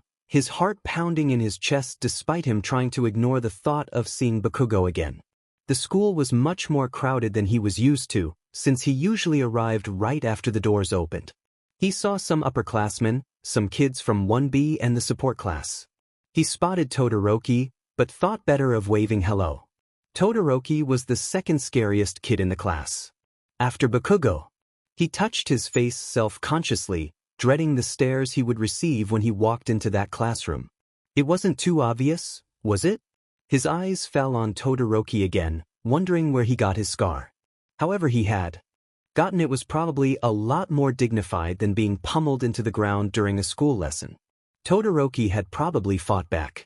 He felt creepy following silently behind Todoroki, so he broke into a light jog and stopped next to him. "Hey, Todoroki," he greeted hopefully. Todoroki glanced at him the same way he would look at a fly buzzing around his head, and gave a curt nod. Midoriya. He knew Izuku's name. That was definitely a win. "Are you excited for the field trip?" Izuku tried, and Todoroki blinked, obviously surprised, possibly offended. Izuku was still attempting to talk to him. They stopped in front of the elevator before he could respond, and Todoroki pushed one of the buttons. "Oh, I take the stairs," Izuku told him quickly. "See you up there?" He fled as fast as he could, wanting to despair at the awkwardness. That's what years of having no friends other than ghosts would do to you. He raced up the stairs, noticing that the aches in his limbs were mostly gone. He made a mental note to thank Recovery Girl. When he reached his homeroom, he peeked inside and saw almost all of the seats were full. He braced himself and slid the door open, hoping to step unnoticed into the classroom. Immediately, Mina jumped up and shouted, "Izuku's back!" Izuku, heart-hammering, scanned the room for Bakugo. He frowned slightly when he saw his usual seat near the window was empty. "Nice scar, dude," Denki said, and Jiru elbowed him in the ribs. Kirishima waved from next to the window. Azui smiled kindly. "I'm glad you're okay, Midoriya." Uraraka and Ida waved him over to a seat they'd saved for him, and he sat down in it, his face burning. Was all he said to his friends, and Uraraka laughed. "At least the trip will be fun. If we get group up, I hope we're put together," she told them emphatically. Speaking of that, everyone should school partners to sit with on the bus. Ida, who took his responsibilities as class president very seriously, stood up to corral the class. Fortunately for them, Aizawa walked through the door at that exact moment and Ida zipped back into his seat, not wanted to be yelled at by the teacher. "Everyone outside," Aizawa yawned, then as an afterthought added, "except you, Midoriya." Every single pair on eyes in the class was looking at him again, and Izuku wanted to sink into the floor. "Okay," he muttered, tugging his hair down over his scar. He waited as everybody filed out of the room, then made his way to the front of the room. "How are you feeling?" Those were certainly not the words Izuku expected to come out of his grumpy teacher's mouth. "Oh, I'm all right," he stammered. "I'm better." Aizawa nodded, and Izuku resisted the urge to cover his scar. "I'm glad," Aizawa said, and Izuku swore he saw a flash of a smile on his lips. "I'm sure you noticed, but Bakugo isn't in school." Izuku nodded slowly. There was no way they had actually expelled him, right? He was suspended for 3 weeks? Aizawa told him, and Izuku bit the inside in his cheek. "Yeah, that sounded about right. However, once he gets back, I fully intend to expel him permanently." Aizawa finished, and Izuku's jaw actually dropped. There was no way. Bakugo was too strong to expel, they wouldn't expel him. It was just like back in middle school. As if reading his mind, Aizawa shook his head. "I can expel him if I see fit. And I very much do. But I want to ask you first." Izuku didn't comprehend what he was saying. "You want to ask me?" "I do. Can I expel Bakugo Katsuki?" Izuku hesitated. He thought back to the burns on his arms, the taunts and the jeers he endured for years. He thought about his dreams being stomped on, and his best friend calling him a liar. But he couldn't. Izuku clenched his teeth. He was angry. He wanted Bakugo punished. But he couldn't destroy Bakugo's future like that. As much as he wanted to. "Don't," Izuku muttered. Aizawa looked genuinely disappointed. "Don't expel him." Aizawa sighed. Midoriya. I don't want to put this decision on your shoulders, you don't have to. I want to see, sensei. Izuku said softly. I want to see if he's capable of being better. Aizawa felt his stomach twist. This kid was too damn good. They crowded onto the bus wearing their hero costumes, aside from Izuku, whose costume had been damaged during his fight with Bakugo, and after an hour of chatting they arrived in front of a massive, dome-like building. While the outside and sheer size of it was impressive, it was incomparable to the inside. Izuku tried to take in everything at once as 13 gave an introductory speech. Each different zone was awe-inspiring. They seemed to simulate different natural or unnatural disasters that may require the heroes to save people. Floods, avalanches, fires, and collapsed buildings each had their own dedicated section. He looked up to see Hana floating over to him, and he greeted her subtly, signing a hello. She returned the gesture and settled next to him. No matter your quirk, you can be a hero. 13 concluded. You can save people? Everyone applauded, Uraraka looking like she was about to melt from joy. So cool, Uraraka squeaked. Rescue-focused heroes are amazing. Izuku agreed. They don't get a lot of recognition because they don't get into flashy fights all the time, but they save so many lives. Admirable indeed. Ida chipped in wisely. The students' chatter was interrupted by Aizawa. Nobody move. He shouted suddenly, surprising Izuku and the rest of the students. Aizawa's face was wild as he stared down at the center of the training grounds. Izuku followed his gaze and his stomach dropped. From a wall of swirling black fog, figures emerged. Most of them had some type of mutant quirk, some worse costumes or masks. Izuku had a feeling in his gut that they were. Those are villains. Aizawa finished, pulling his goggles over his eyes. 13, get them out of here. And do not engage unless you have to. That last bit was aimed at the students. Aizawa moved so fast he was little more than a blur, attacking the villains with brutal efficiency. For a moment, all Izuku could do was gape. Aizawa was amazing. Izuku marveled. Many villains neglected their hand-to-hand combat skill due to the power of their quirk. When Aizawa erased them, it was like he was fighting a bunch of lumbering civilians. His technique was amazing too. Izuku hoped they would get to take lessons with him. He was outnumbered 10-1, and somehow he was winning. Izuku reminded himself never to underestimate his sleepy teacher.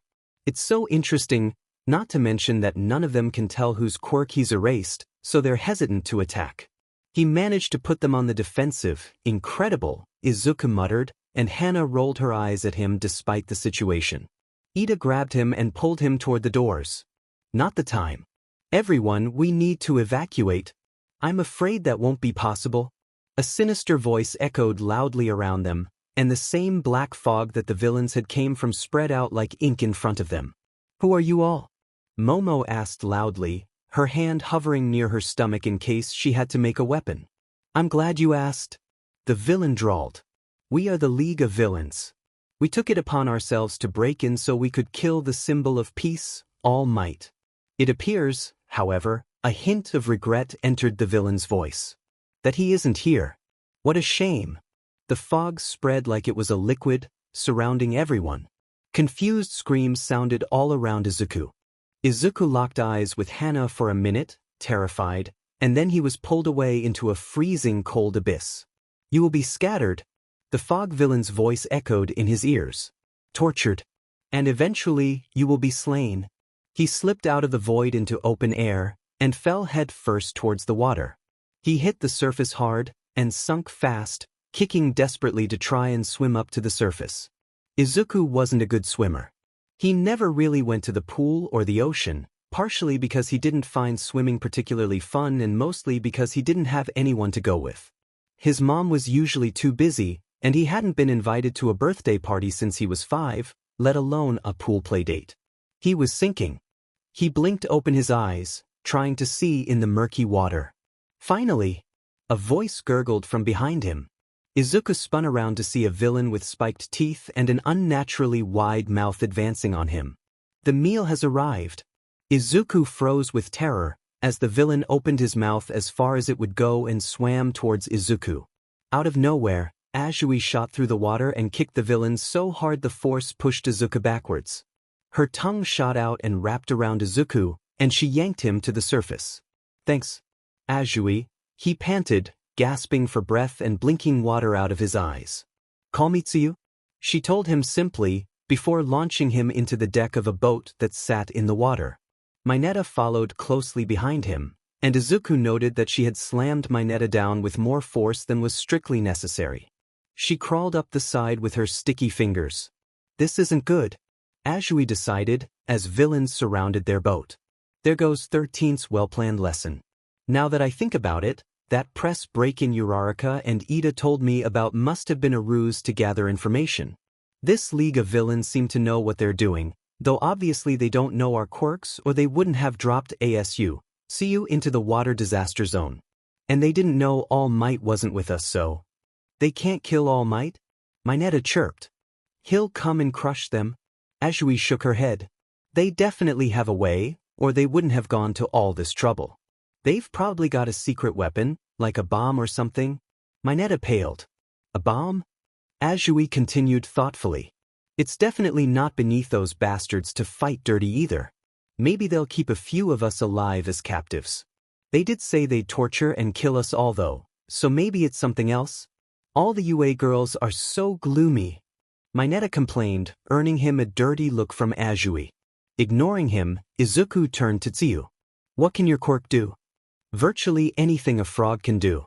You saw my tongue, I can also leap fairly high and climb walls. Thought I don't know how additional weight might affect those too. I can also secrete. Secrete? Mineta looked horrified. Hush. Azui told him. I can secrete a poisonous mucus? Amazing. Izuku marveled, itching to ask her 1,000 questions but resisting. And you, Mineta?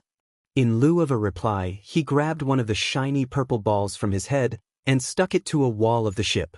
Izuku and Azui stared. It's not a combat quirk? He cried defensively. No, it's a great quirk. Izuku assured him. I'm just trying to think of a way we can use it. What about you, Midoriya? I've never actually seen you use your quirk. Azui asked, maddeningly astute. Well, before Izuku could reply, a giant wave crashed up against the boat. From below, the villains all jeered and started hitting the boat, causing it to rock dangerously in the water. Izuku looked for ghosts. There weren't any. Azui, could you jump to land? He asked her. No. I could get us the shallow water at best. And the villains would reach us there. Mineta started hurling his balls into the water, screaming incoherently. I'm not going down without a fight. Izuku's heart was pounding in his chest. He looked for anything they could use on the boat. An idea popped into his head. A desperate, unlikely idea. You don't think this thing will move, do you? Izuku wondered, stepping towards the glass-enclosed room with the controls. There was no way, right? This was supposed to be an ocean rescue. It would sort of defeat the purpose if they could just drive the boat away. Azui followed him. They entered the ship, and Izuku's eyes widened when he saw a pair of keys on the boat's dashboard. Azui, can you drive a boat? Nope. Me neither. Izuku grabbed the keys, hoping beyond hope that the boat had gas. Another wave rocked the boat, and Izuku heard a crack. Somehow he knew that the side had broken. Soon, they'd be underwater. He twisted the keys, and the engine roared to life. There were enraged cries from the villain, and Mineta ran inside to join them, right as Izuku yanked the lever all the way down and they shot forward across the water with an almighty roar from the boat's engine. Izuku felt them sinking even as they moved forward. We're going down. Mineta panicked as they started sinking into the water. Miraculously, they were still moving, but they were definitely slowing down. They weren't going to make it to shore. One of the villains hit the back of the boat with so much force, all three of them were launched forward into the glass. It shattered as they hit it, and Izuku slid toward the water. He tried to grab at something, but the ship's deck was smooth. The ship was almost completely vertical. Above him, Azui stuck to the ship with her sticky fingers and held Mineta in her tongue. She couldn't reach him. Jump! Izuku screamed to her. Just get out of here. He fell over the side, but managed to cling to the railing. He dangled over the side, villains waiting below as the ship sunk. Ajui's expression hardened. She flung a screaming Mineta into the air and caught him under her arm before running vertically along the deck, wrapping her tongue around Izuku and jumping into the air. They soared toward shore and tumbled to the ground, covered in bruises and cuts from the glass, but alive. Again, Izuku hugged her, too grateful and scared to care about how rude it was. "You saved me again." "Thanks." She hugged him back, thankfully, and Mineta joined in. It was sweet for a minute, before Mineta's hands started wandering and Ajui threw him to the ground in disgust. They watched the boat sink into the water, disappearing underneath the deep lake. The villains had followed them to shore, and all three heroes stumbled back from the water, but the villains were hesitant to leave. All of them had water-specialized quirks, after all, and would lose their advantage on land. "We outnumber them," one of the villains whispered to his comrades. "Let's just get this over with." "Should we run?" Ajui suggested. "Definitely." Mineta agreed. "Wait."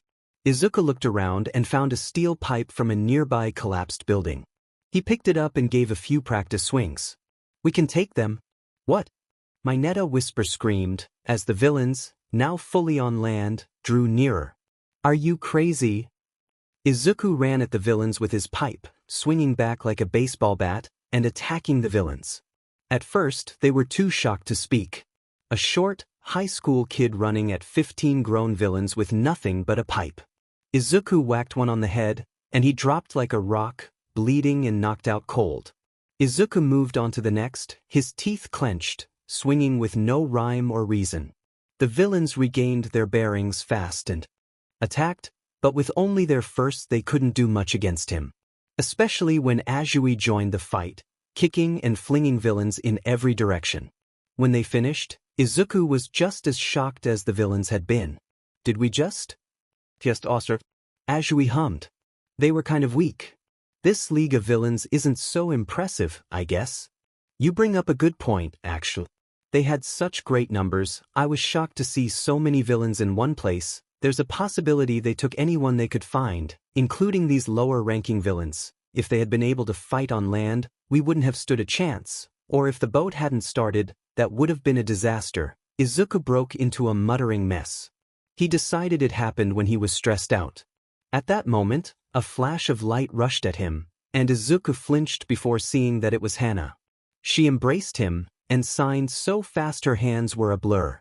"I'm okay," he signed, and though he wanted to assure her more, they needed to move. They turned toward the central plaza, where Aizawa had been engaging the villains. Izuku's heart plummeted when he saw the fight that was unfolding. Aizawa was pinned to the ground by a giant, terrifying mutant villain. Did it event count as a mutant? Izuku had never seen anyone with a quirk like that before. It was terrifying, holding Aizawa's head down with a giant hand that could easily crush the hero beneath him whenever he wanted. Its entire brain was exposed, and it had a bird-like beak. Izuku tore his eyes away from the monstrosity to look in front of Aizawa, where a villain covered in hands was saying something to his teacher. Mineta let out a whimper and the villain froze, before slowly turning to look at them. He was there on them in a second, crouching in front of the trio, peering at them through the gaps in the fingers covering his face. His eyes were a deep scarlet, and Izuku felt himself shudder. Then his hand shot out and gripped Ajui's face. Nothing happened. "Tisich," the villain released Ajui and glared at Aizawa, who had managed to pull his head up from where the villain had slammed it into the ground and was glaring at the villain, neck straining from the effort of fighting the creature off of him. "You're pretty cool, Eraserhead. Really, pretty cool. Nomu, don't let him move." Izuku wondered with horror what would have happened if Aizawa hadn't cancelled the villain's quirk. What quirk did he even have? Izuku was frozen in place. This was a real villain.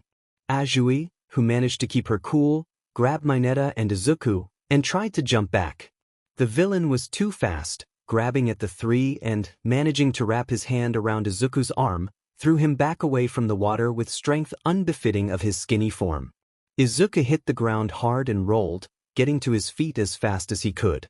He faced the villain, who was walking towards him casually, looking at Izuku as if he were no threat at all. Over the villain's shoulder, he saw Ajui, looking torn between escaping or staying to help. Izuku motioned subtly with his hands, telling her to go. She looked pained, but hopped away nonetheless. Izuku was relieved that she, at least, would survive. There was a crash behind him, and he looked back to see Aizawa's head had been slammed into the ground by the creature called a Nomu. The Nomu lifted its hand, but Aizawa didn't move. Izuku wanted to throw up. He wished Nana were here. She'd know what he should do, what he should say, how he should feel about all of this being real. Hana was there at least, and she had put herself between him and the villain. Izuku appreciated the sentiment. He didn't want to use her quirk, but he might have to. He didn't want to die, of course, but he liked to think he'd stick around as a ghost, so the idea of death didn't scare him as much as it could have. Shigaraki. A familiar voice spoke up, and Izuku saw the mist villain appear. Shigaraki. That must be his name. Izuku burned it in his memory and vowed not to forget it until this monster was locked up. One of the students was able to escape. I apologize for my failure. The shadow of a villain finished, and once again his voice sounded sickeningly sincere. He had a speed quirk? Shigaraki's face soured as Izuku's eyes lit up. Ida was going to get help. At least some of his classmates might be okay. Izuku's relief was short-lived as Shigaraki rounded on him. At least we can kill some little heroes before the pros arrive. He snarled, turning his one-eyed gaze to Izuku, whose knees grew weak. Shigaraki charged and instinct took over. Izuku dropped down, dodging the villain's hand as it flew at Izuku's face. He didn't know what Shigaraki's quirk was, but he knew it was dangerous, and it had something to do with skin-to-skin contact, probably with his hands, but Izuku couldn't be sure. Still crouching after his dodge, Izuku put his hand on the ground to balance and kicked his leg straight out, catching the sides of the villain's ankles and sending him crashing to the ground. He jumped backwards quickly, but not quickly enough to avoid the Nomu slamming him to the ground. His teeth rattled and the wind was knocked from his lungs. The Nomu's hand was heavy on his stomach, and his pipe tumbled away, leaving him defenseless. Shigaraki stood up, seething. I didn't need your help. He growled at the Nomu, and Izuku couldn't help but imagine a toddler throwing a tantrum. Shigaraki may as well have stomped his foot and started crying. Hana was trying to grab Izuku's hand to pull him out from under the Nomu. Her face was contorted with sheer panic, and Izuku thought he probably looked calm in comparison. Shigaraki dropped into a squat in front of him, and Izuku arranged his face in what he hoped was a defiant glare. Any last words, kid? Shigaraki asked amusedly. I bet you thought All Might would save you. But he won't. He's too late. His students are gonna die. Shigaraki cackled, throwing back his head. Izuku gulped and reached his hand out towards Hana. We have to, he whispered. What? Shigaraki leaned closer. She nodded, and slipped her hand into his. Izuku felt cold and wrong, and every other terrifying feeling that haunted him every night more than anything else he'd done. The feeling of being out of control. It was different this time though, because hiding behind his fear was a quiet, subtle trust. He trusted Hana. As Shigaraki's fingers flew towards his face, Izuku felt himself reach upwards towards the villain, and clasp the hand covering his face. It was a weird choice in clothing. It turned to dust, disintegrating just like the slime villain had, and Shigaraki stumbled back. His hand jumped up to cover his own skin, and even the Nomu seemed shocked into silence. What? Shigaraki muttered, and Izuku could see his eyes had gone wide. The hand that wasn't covering his face reached up to itch his neck. What did you do? Izuku wanted to take back control of his own body so that he could run, but he knew he had to let Hana stay. He couldn't do anything without her. He was just a vessel. Shigaraki dropped to his knees, touching the dust on the ground lightly with his fingers. Father, he whispered to the dust, one hand still clutching his face. He slowly turned to look at Izuku. How did you do that? Hana didn't reply, and Izuku was grateful. He wanted his body back. He wanted to feel like more than a passive observer in his own body, but he trusted Hana. She brought his hand down and grabbed the Nomu, disintegrating. Part of it. It grew back the limbs in a second and made as if to charge at Izuku, but Shigaraki bellowed in rage. Stop! Shigaraki commanded, and the Nomu shrank back. He moved towards Izuku, and Izuku brought up his hands defensively. He wasn't under the Nomu now, and was ready to run. He could feel Hana shift, could feel his own eyes darting around, looking for an escape route. Shigaraki was too fast. He grabbed Izuku's hand and squeezed. Nothing happened. Shigaraki let the hand covering his face slip, revealing a pale, dehydrated-looking man underneath it. His fingers dug into Izuku's skin uncomfortably, but as much as he wanted to flinch back, Hana didn't let him. Instead, he was forced to keep his eyes trained on Shigaraki's face. His lips formed a single word, and it came out barely a whisper. Tenko? Tenko? Izuku heard himself, Hana, say. Shigaraki froze. The plaza was silent as the grave for a moment, before Shigaraki stumbled back like he'd been struck. How? He muttered, his red eyes scanning Izuku like he was trying to find a hidden weapon. He began to gnaw at his chapped lips. Izuku hadn't yet experienced the feeling of a spirit leaving his body by choice. Even Nana had been forced out, not because she was resisting, but because Izuku didn't know leaving voluntarily was an option. It felt like he was being pushed and pulled at the same time, and resulted in him being unable to move. And then suddenly the pressure was gone, and Izuku swayed dangerously before steadying himself. Hana floated in front of him, motionless. She was staring at Shigaraki. Tenko, she had said. What did that mean? Was Tenko a person? His eyes wandered toward Shigaraki. Tenko. And then something too fast for Izuku to properly register crashed into Shigaraki. Are you all right, young Midoriya? Asked All Might in that booming voice of his. He stood there grinning like he was the posters that used to cover Izuku's walls. Izuku tried to think of words to describe how confused, scared, powerless, and out of control he felt. I'm good. Great. All Might turned away from him and was immediately tackled by the Nomu. He let out a grunt and threw the Nomu a few yards away and took off after it. Izuku's first thought was of Hana, and he looked around for her. He did a double take when he saw her hovering near Shigaraki and Kurogiri. She must have followed them over there.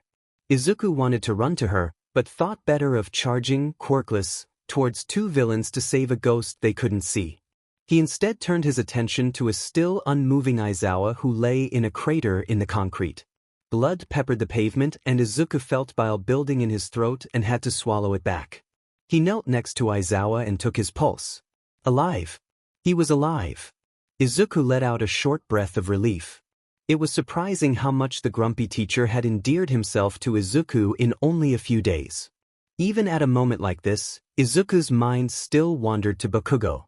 He hated that a part of him wished his teacher hadn't asked him before expelling Bakugo. He hated that a part of him was vengeful and angry and evil. He had to be evil, because what kind of hero would wish for someone's dream to be crushed? Just give up. You'll never be a hero. Face it, death. You don't have a quirk. Izuku shook his head. He wasn't like Bakugo. Midoriya. A voice interrupted his thoughts, and he turned to see Todoroki and Kirishima running towards him. Kirishima looked a little battered but unhurt, and Todoroki didn't have a hair out of place, as per usual. Kirishima. Todoroki. He stood. Are you two all right? What about the others? Kirishima, panting slightly and ogling at All Might's destructive fight, quickly explained. We were both teleported on our own.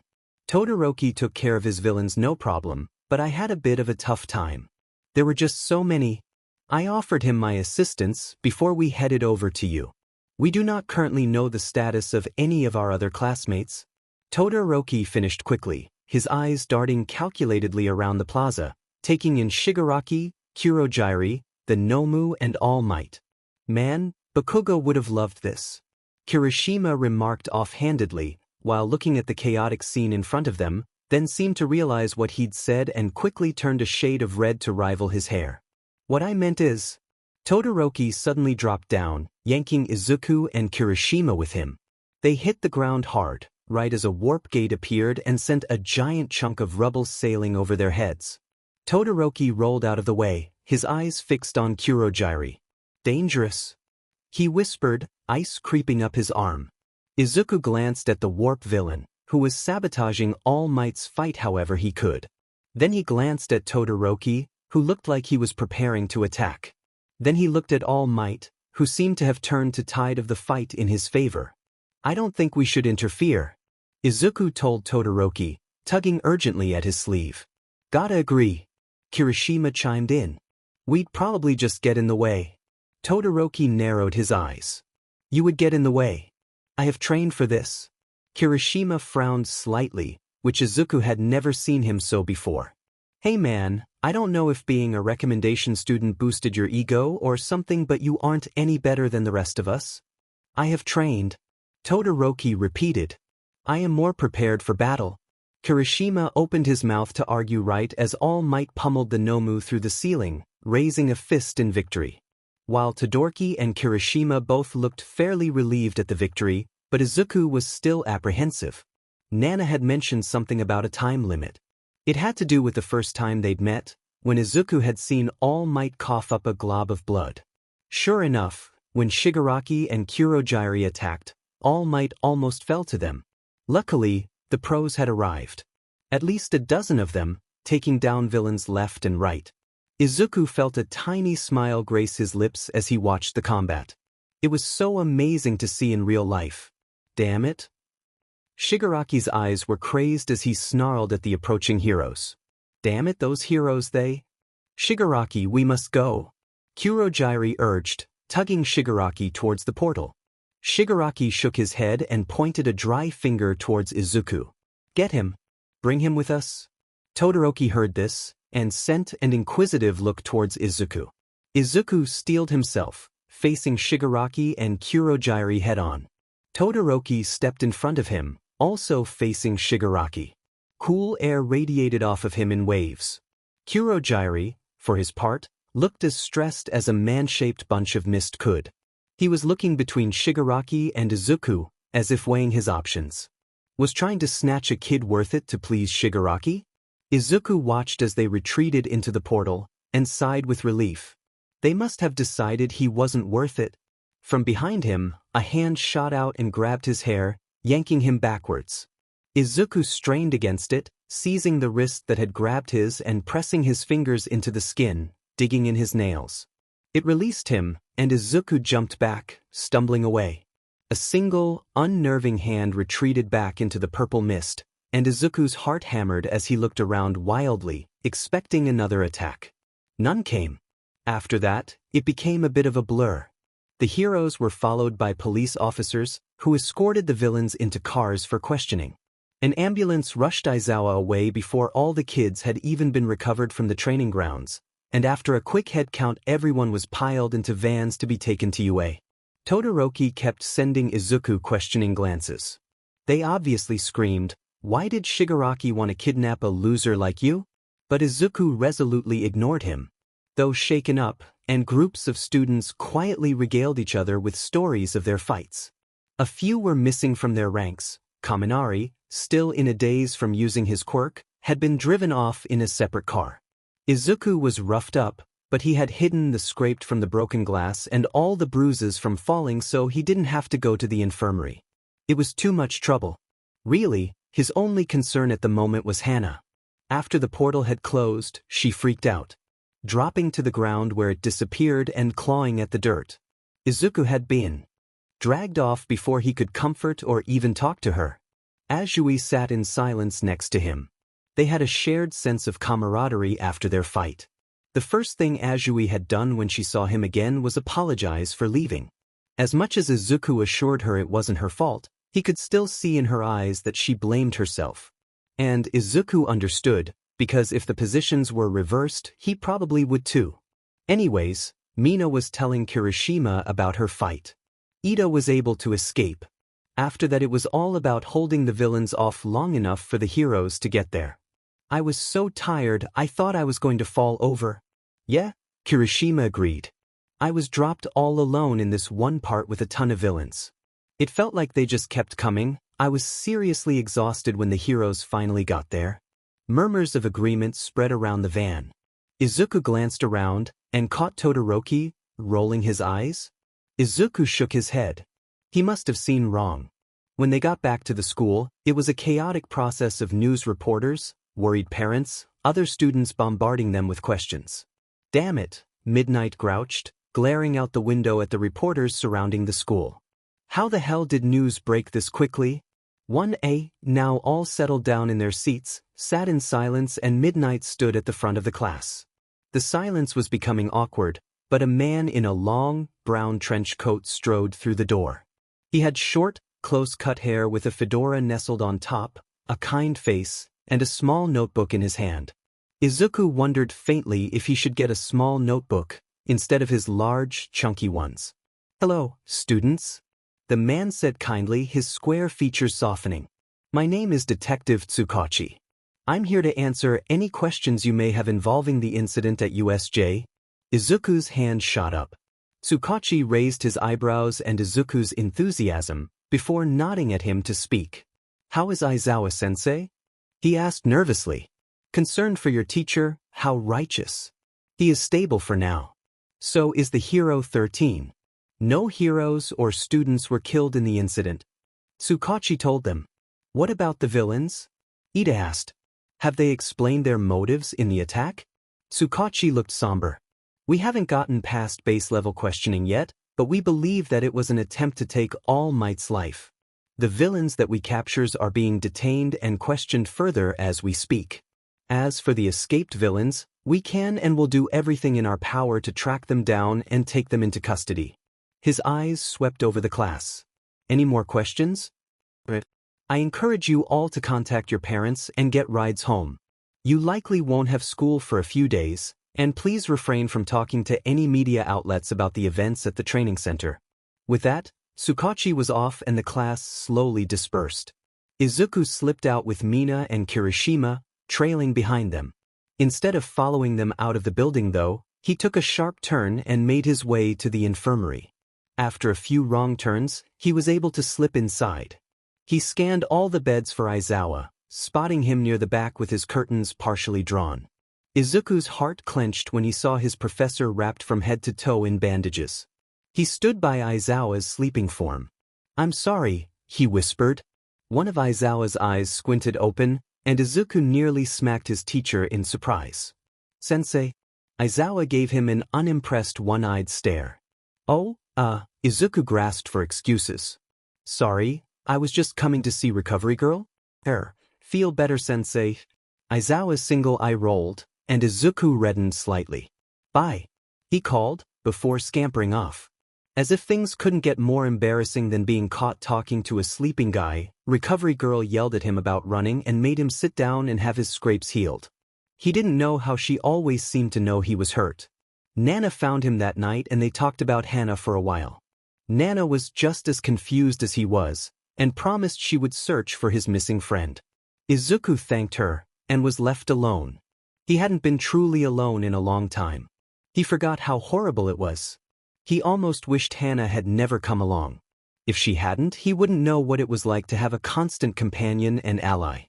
He also noticed the creepy ghosts more with her gone. They seemed less hesitant to approach him now. He hadn't even noticed, but Hana had been keeping them away. Now, they'd wander through his room and float through him on the streets. He hated it. "Did you hear?" his mother was saying softly. "That attack on the hero students?" "Ah," Izuku responded over a mouthful of soup. "Horrible." His mother smiled. "I'm glad you decided not to be a hero." "Really, it wasn't for you?" Izuku was reminded of himself sitting in front of his mom's computer, tears in his eyes, asking if he could be a hero. He remembered her sad smile as if it were yesterday. "Yeah." He agreed. "Not for me." He wished he didn't want to be a hero. But Izuku knew, as much as he pretended and packed up his All Might posters, as much as he buried his habits and his muttering, it was all he would ever want to be. Izuku was a hero. They got the next 2 days off. Izuku was actually sort of surprised. In middle school, a villain and hero had fought on the school campus, and the whole school had gotten an entire week off. Though he supposed villain attacks were probably more common at hero school. He sat at the top of Dagoba Hill, a thin sheen on sweat on his forehead. He went back to school tomorrow. His mind buzzed, as it usually did, with questions. Most of them were related to Hana. There was no way she knew that villain, right? Izuku shivered at the memory of his murderous red eyes. But she left. Izuku muttered to himself. Why would she leave?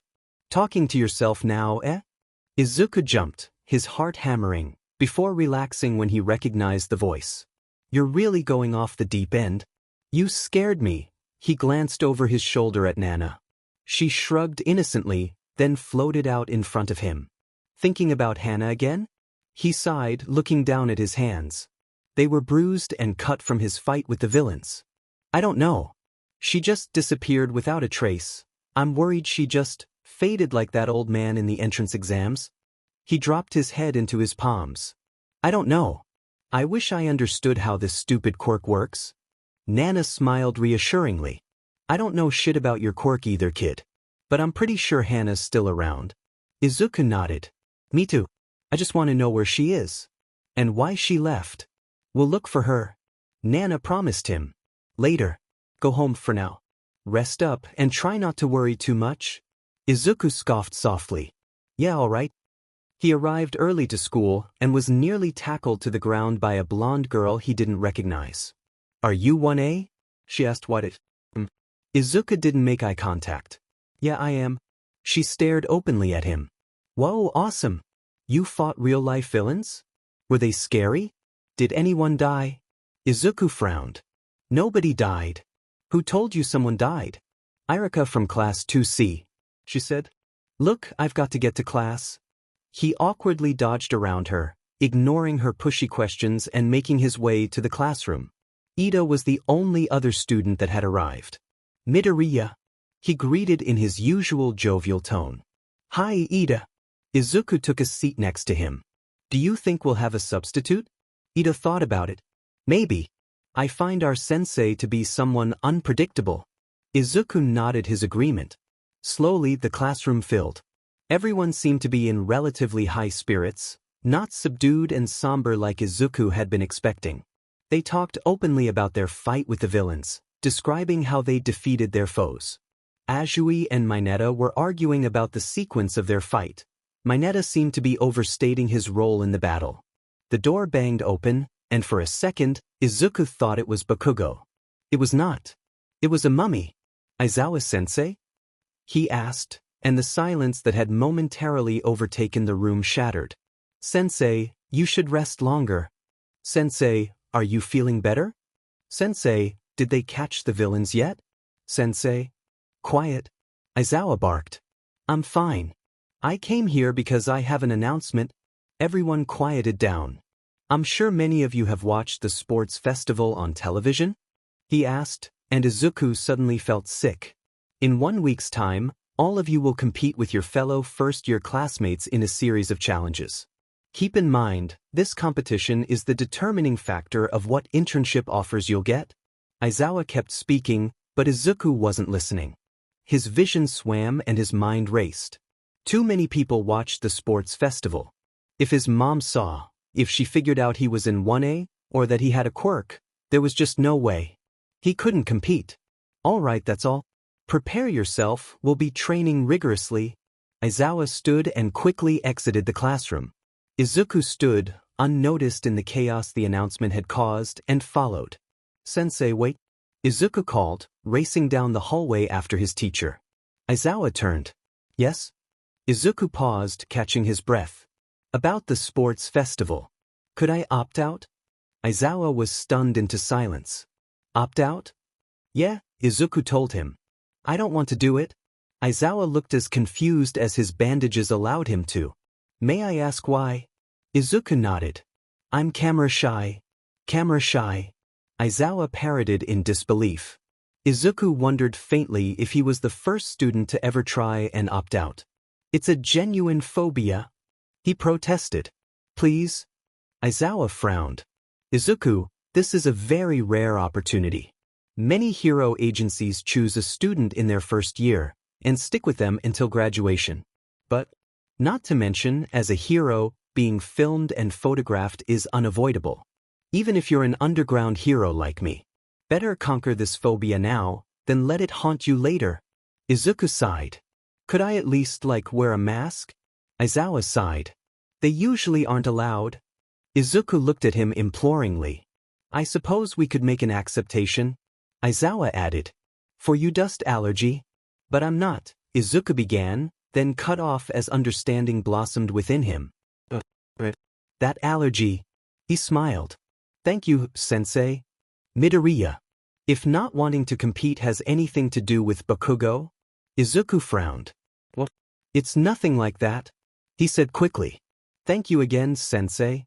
He bowed and fled back into the classroom. It was abuzz with chatter, and no one had questioned his absence. Are you excited? Uraraka asked as he sat back down. Izuku grimaced. Yeah. I'm pumped. Uraraka was too excited to notice his glumness. Me too. So, anyways, my new training routine.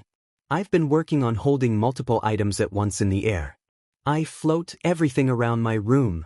Izuku stopped listening. He couldn't fake his way through this one.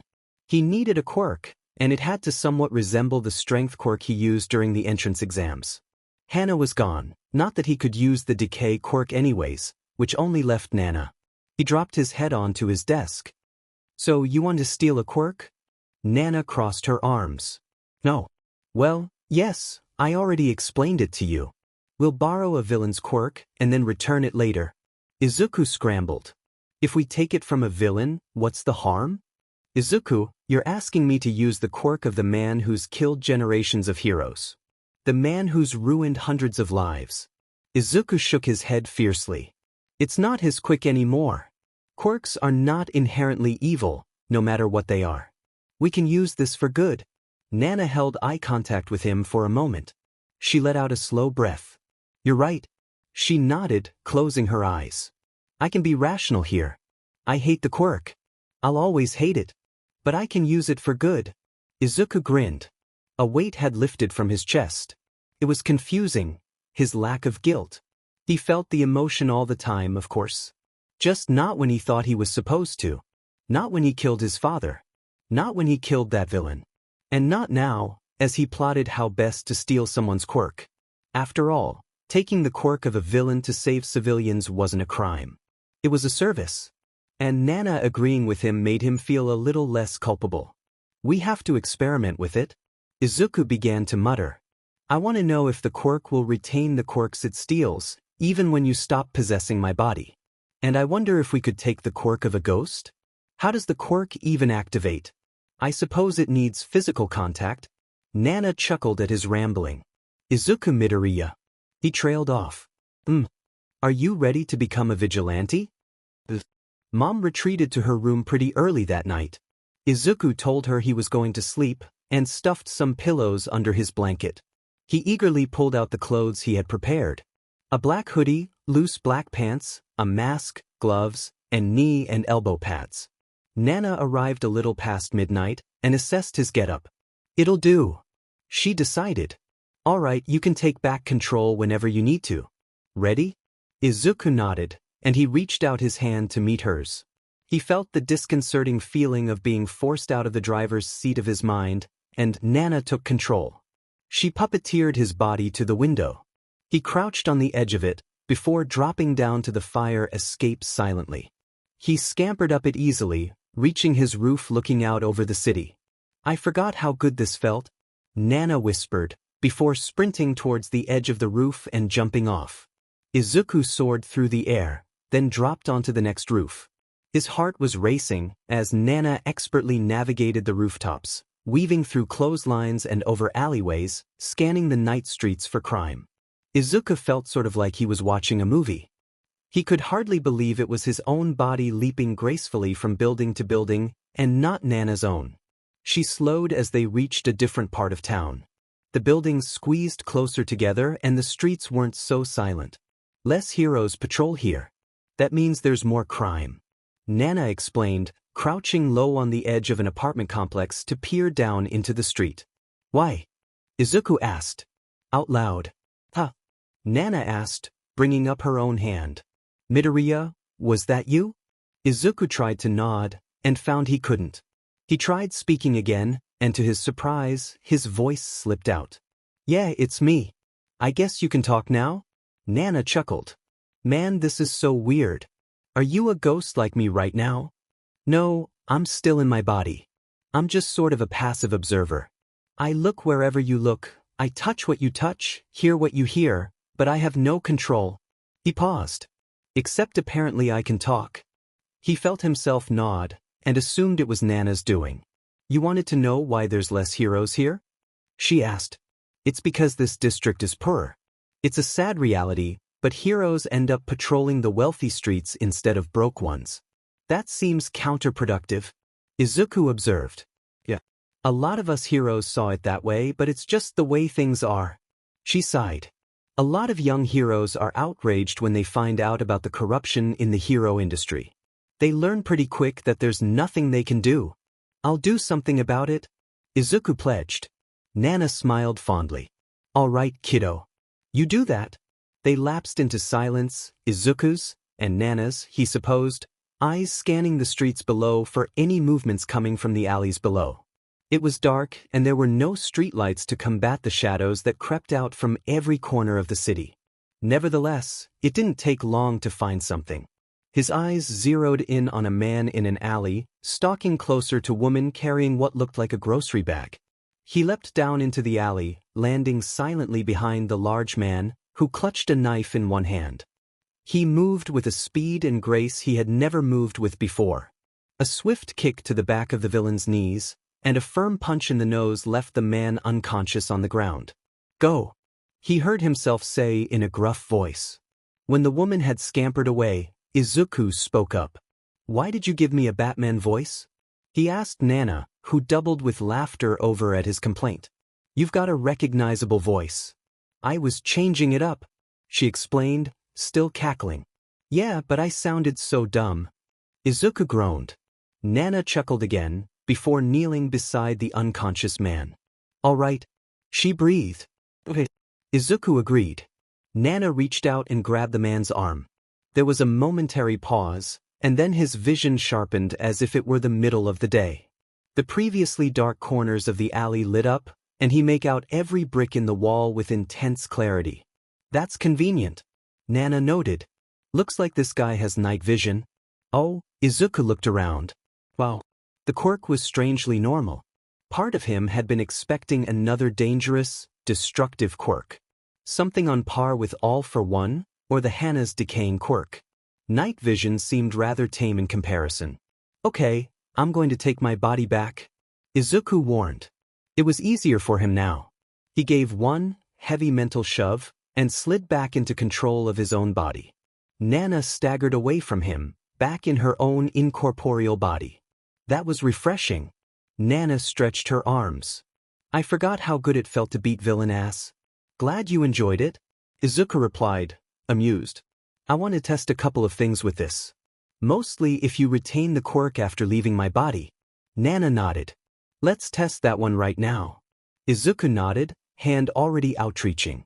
Their hands touched, and the world around Izuku lit up once again, the alley illuminated.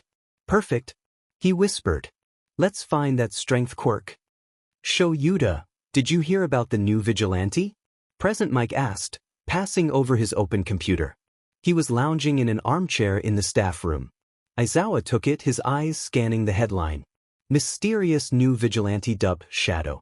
Shadow, huh? Aizawa eyed the headline. I know, right? They've got to stop giving vigilantes such cool names, huh? Eraserhead? Midnight remarked over Aizawa's shoulder. No wonder people love the guy. Apparently he works fast, too.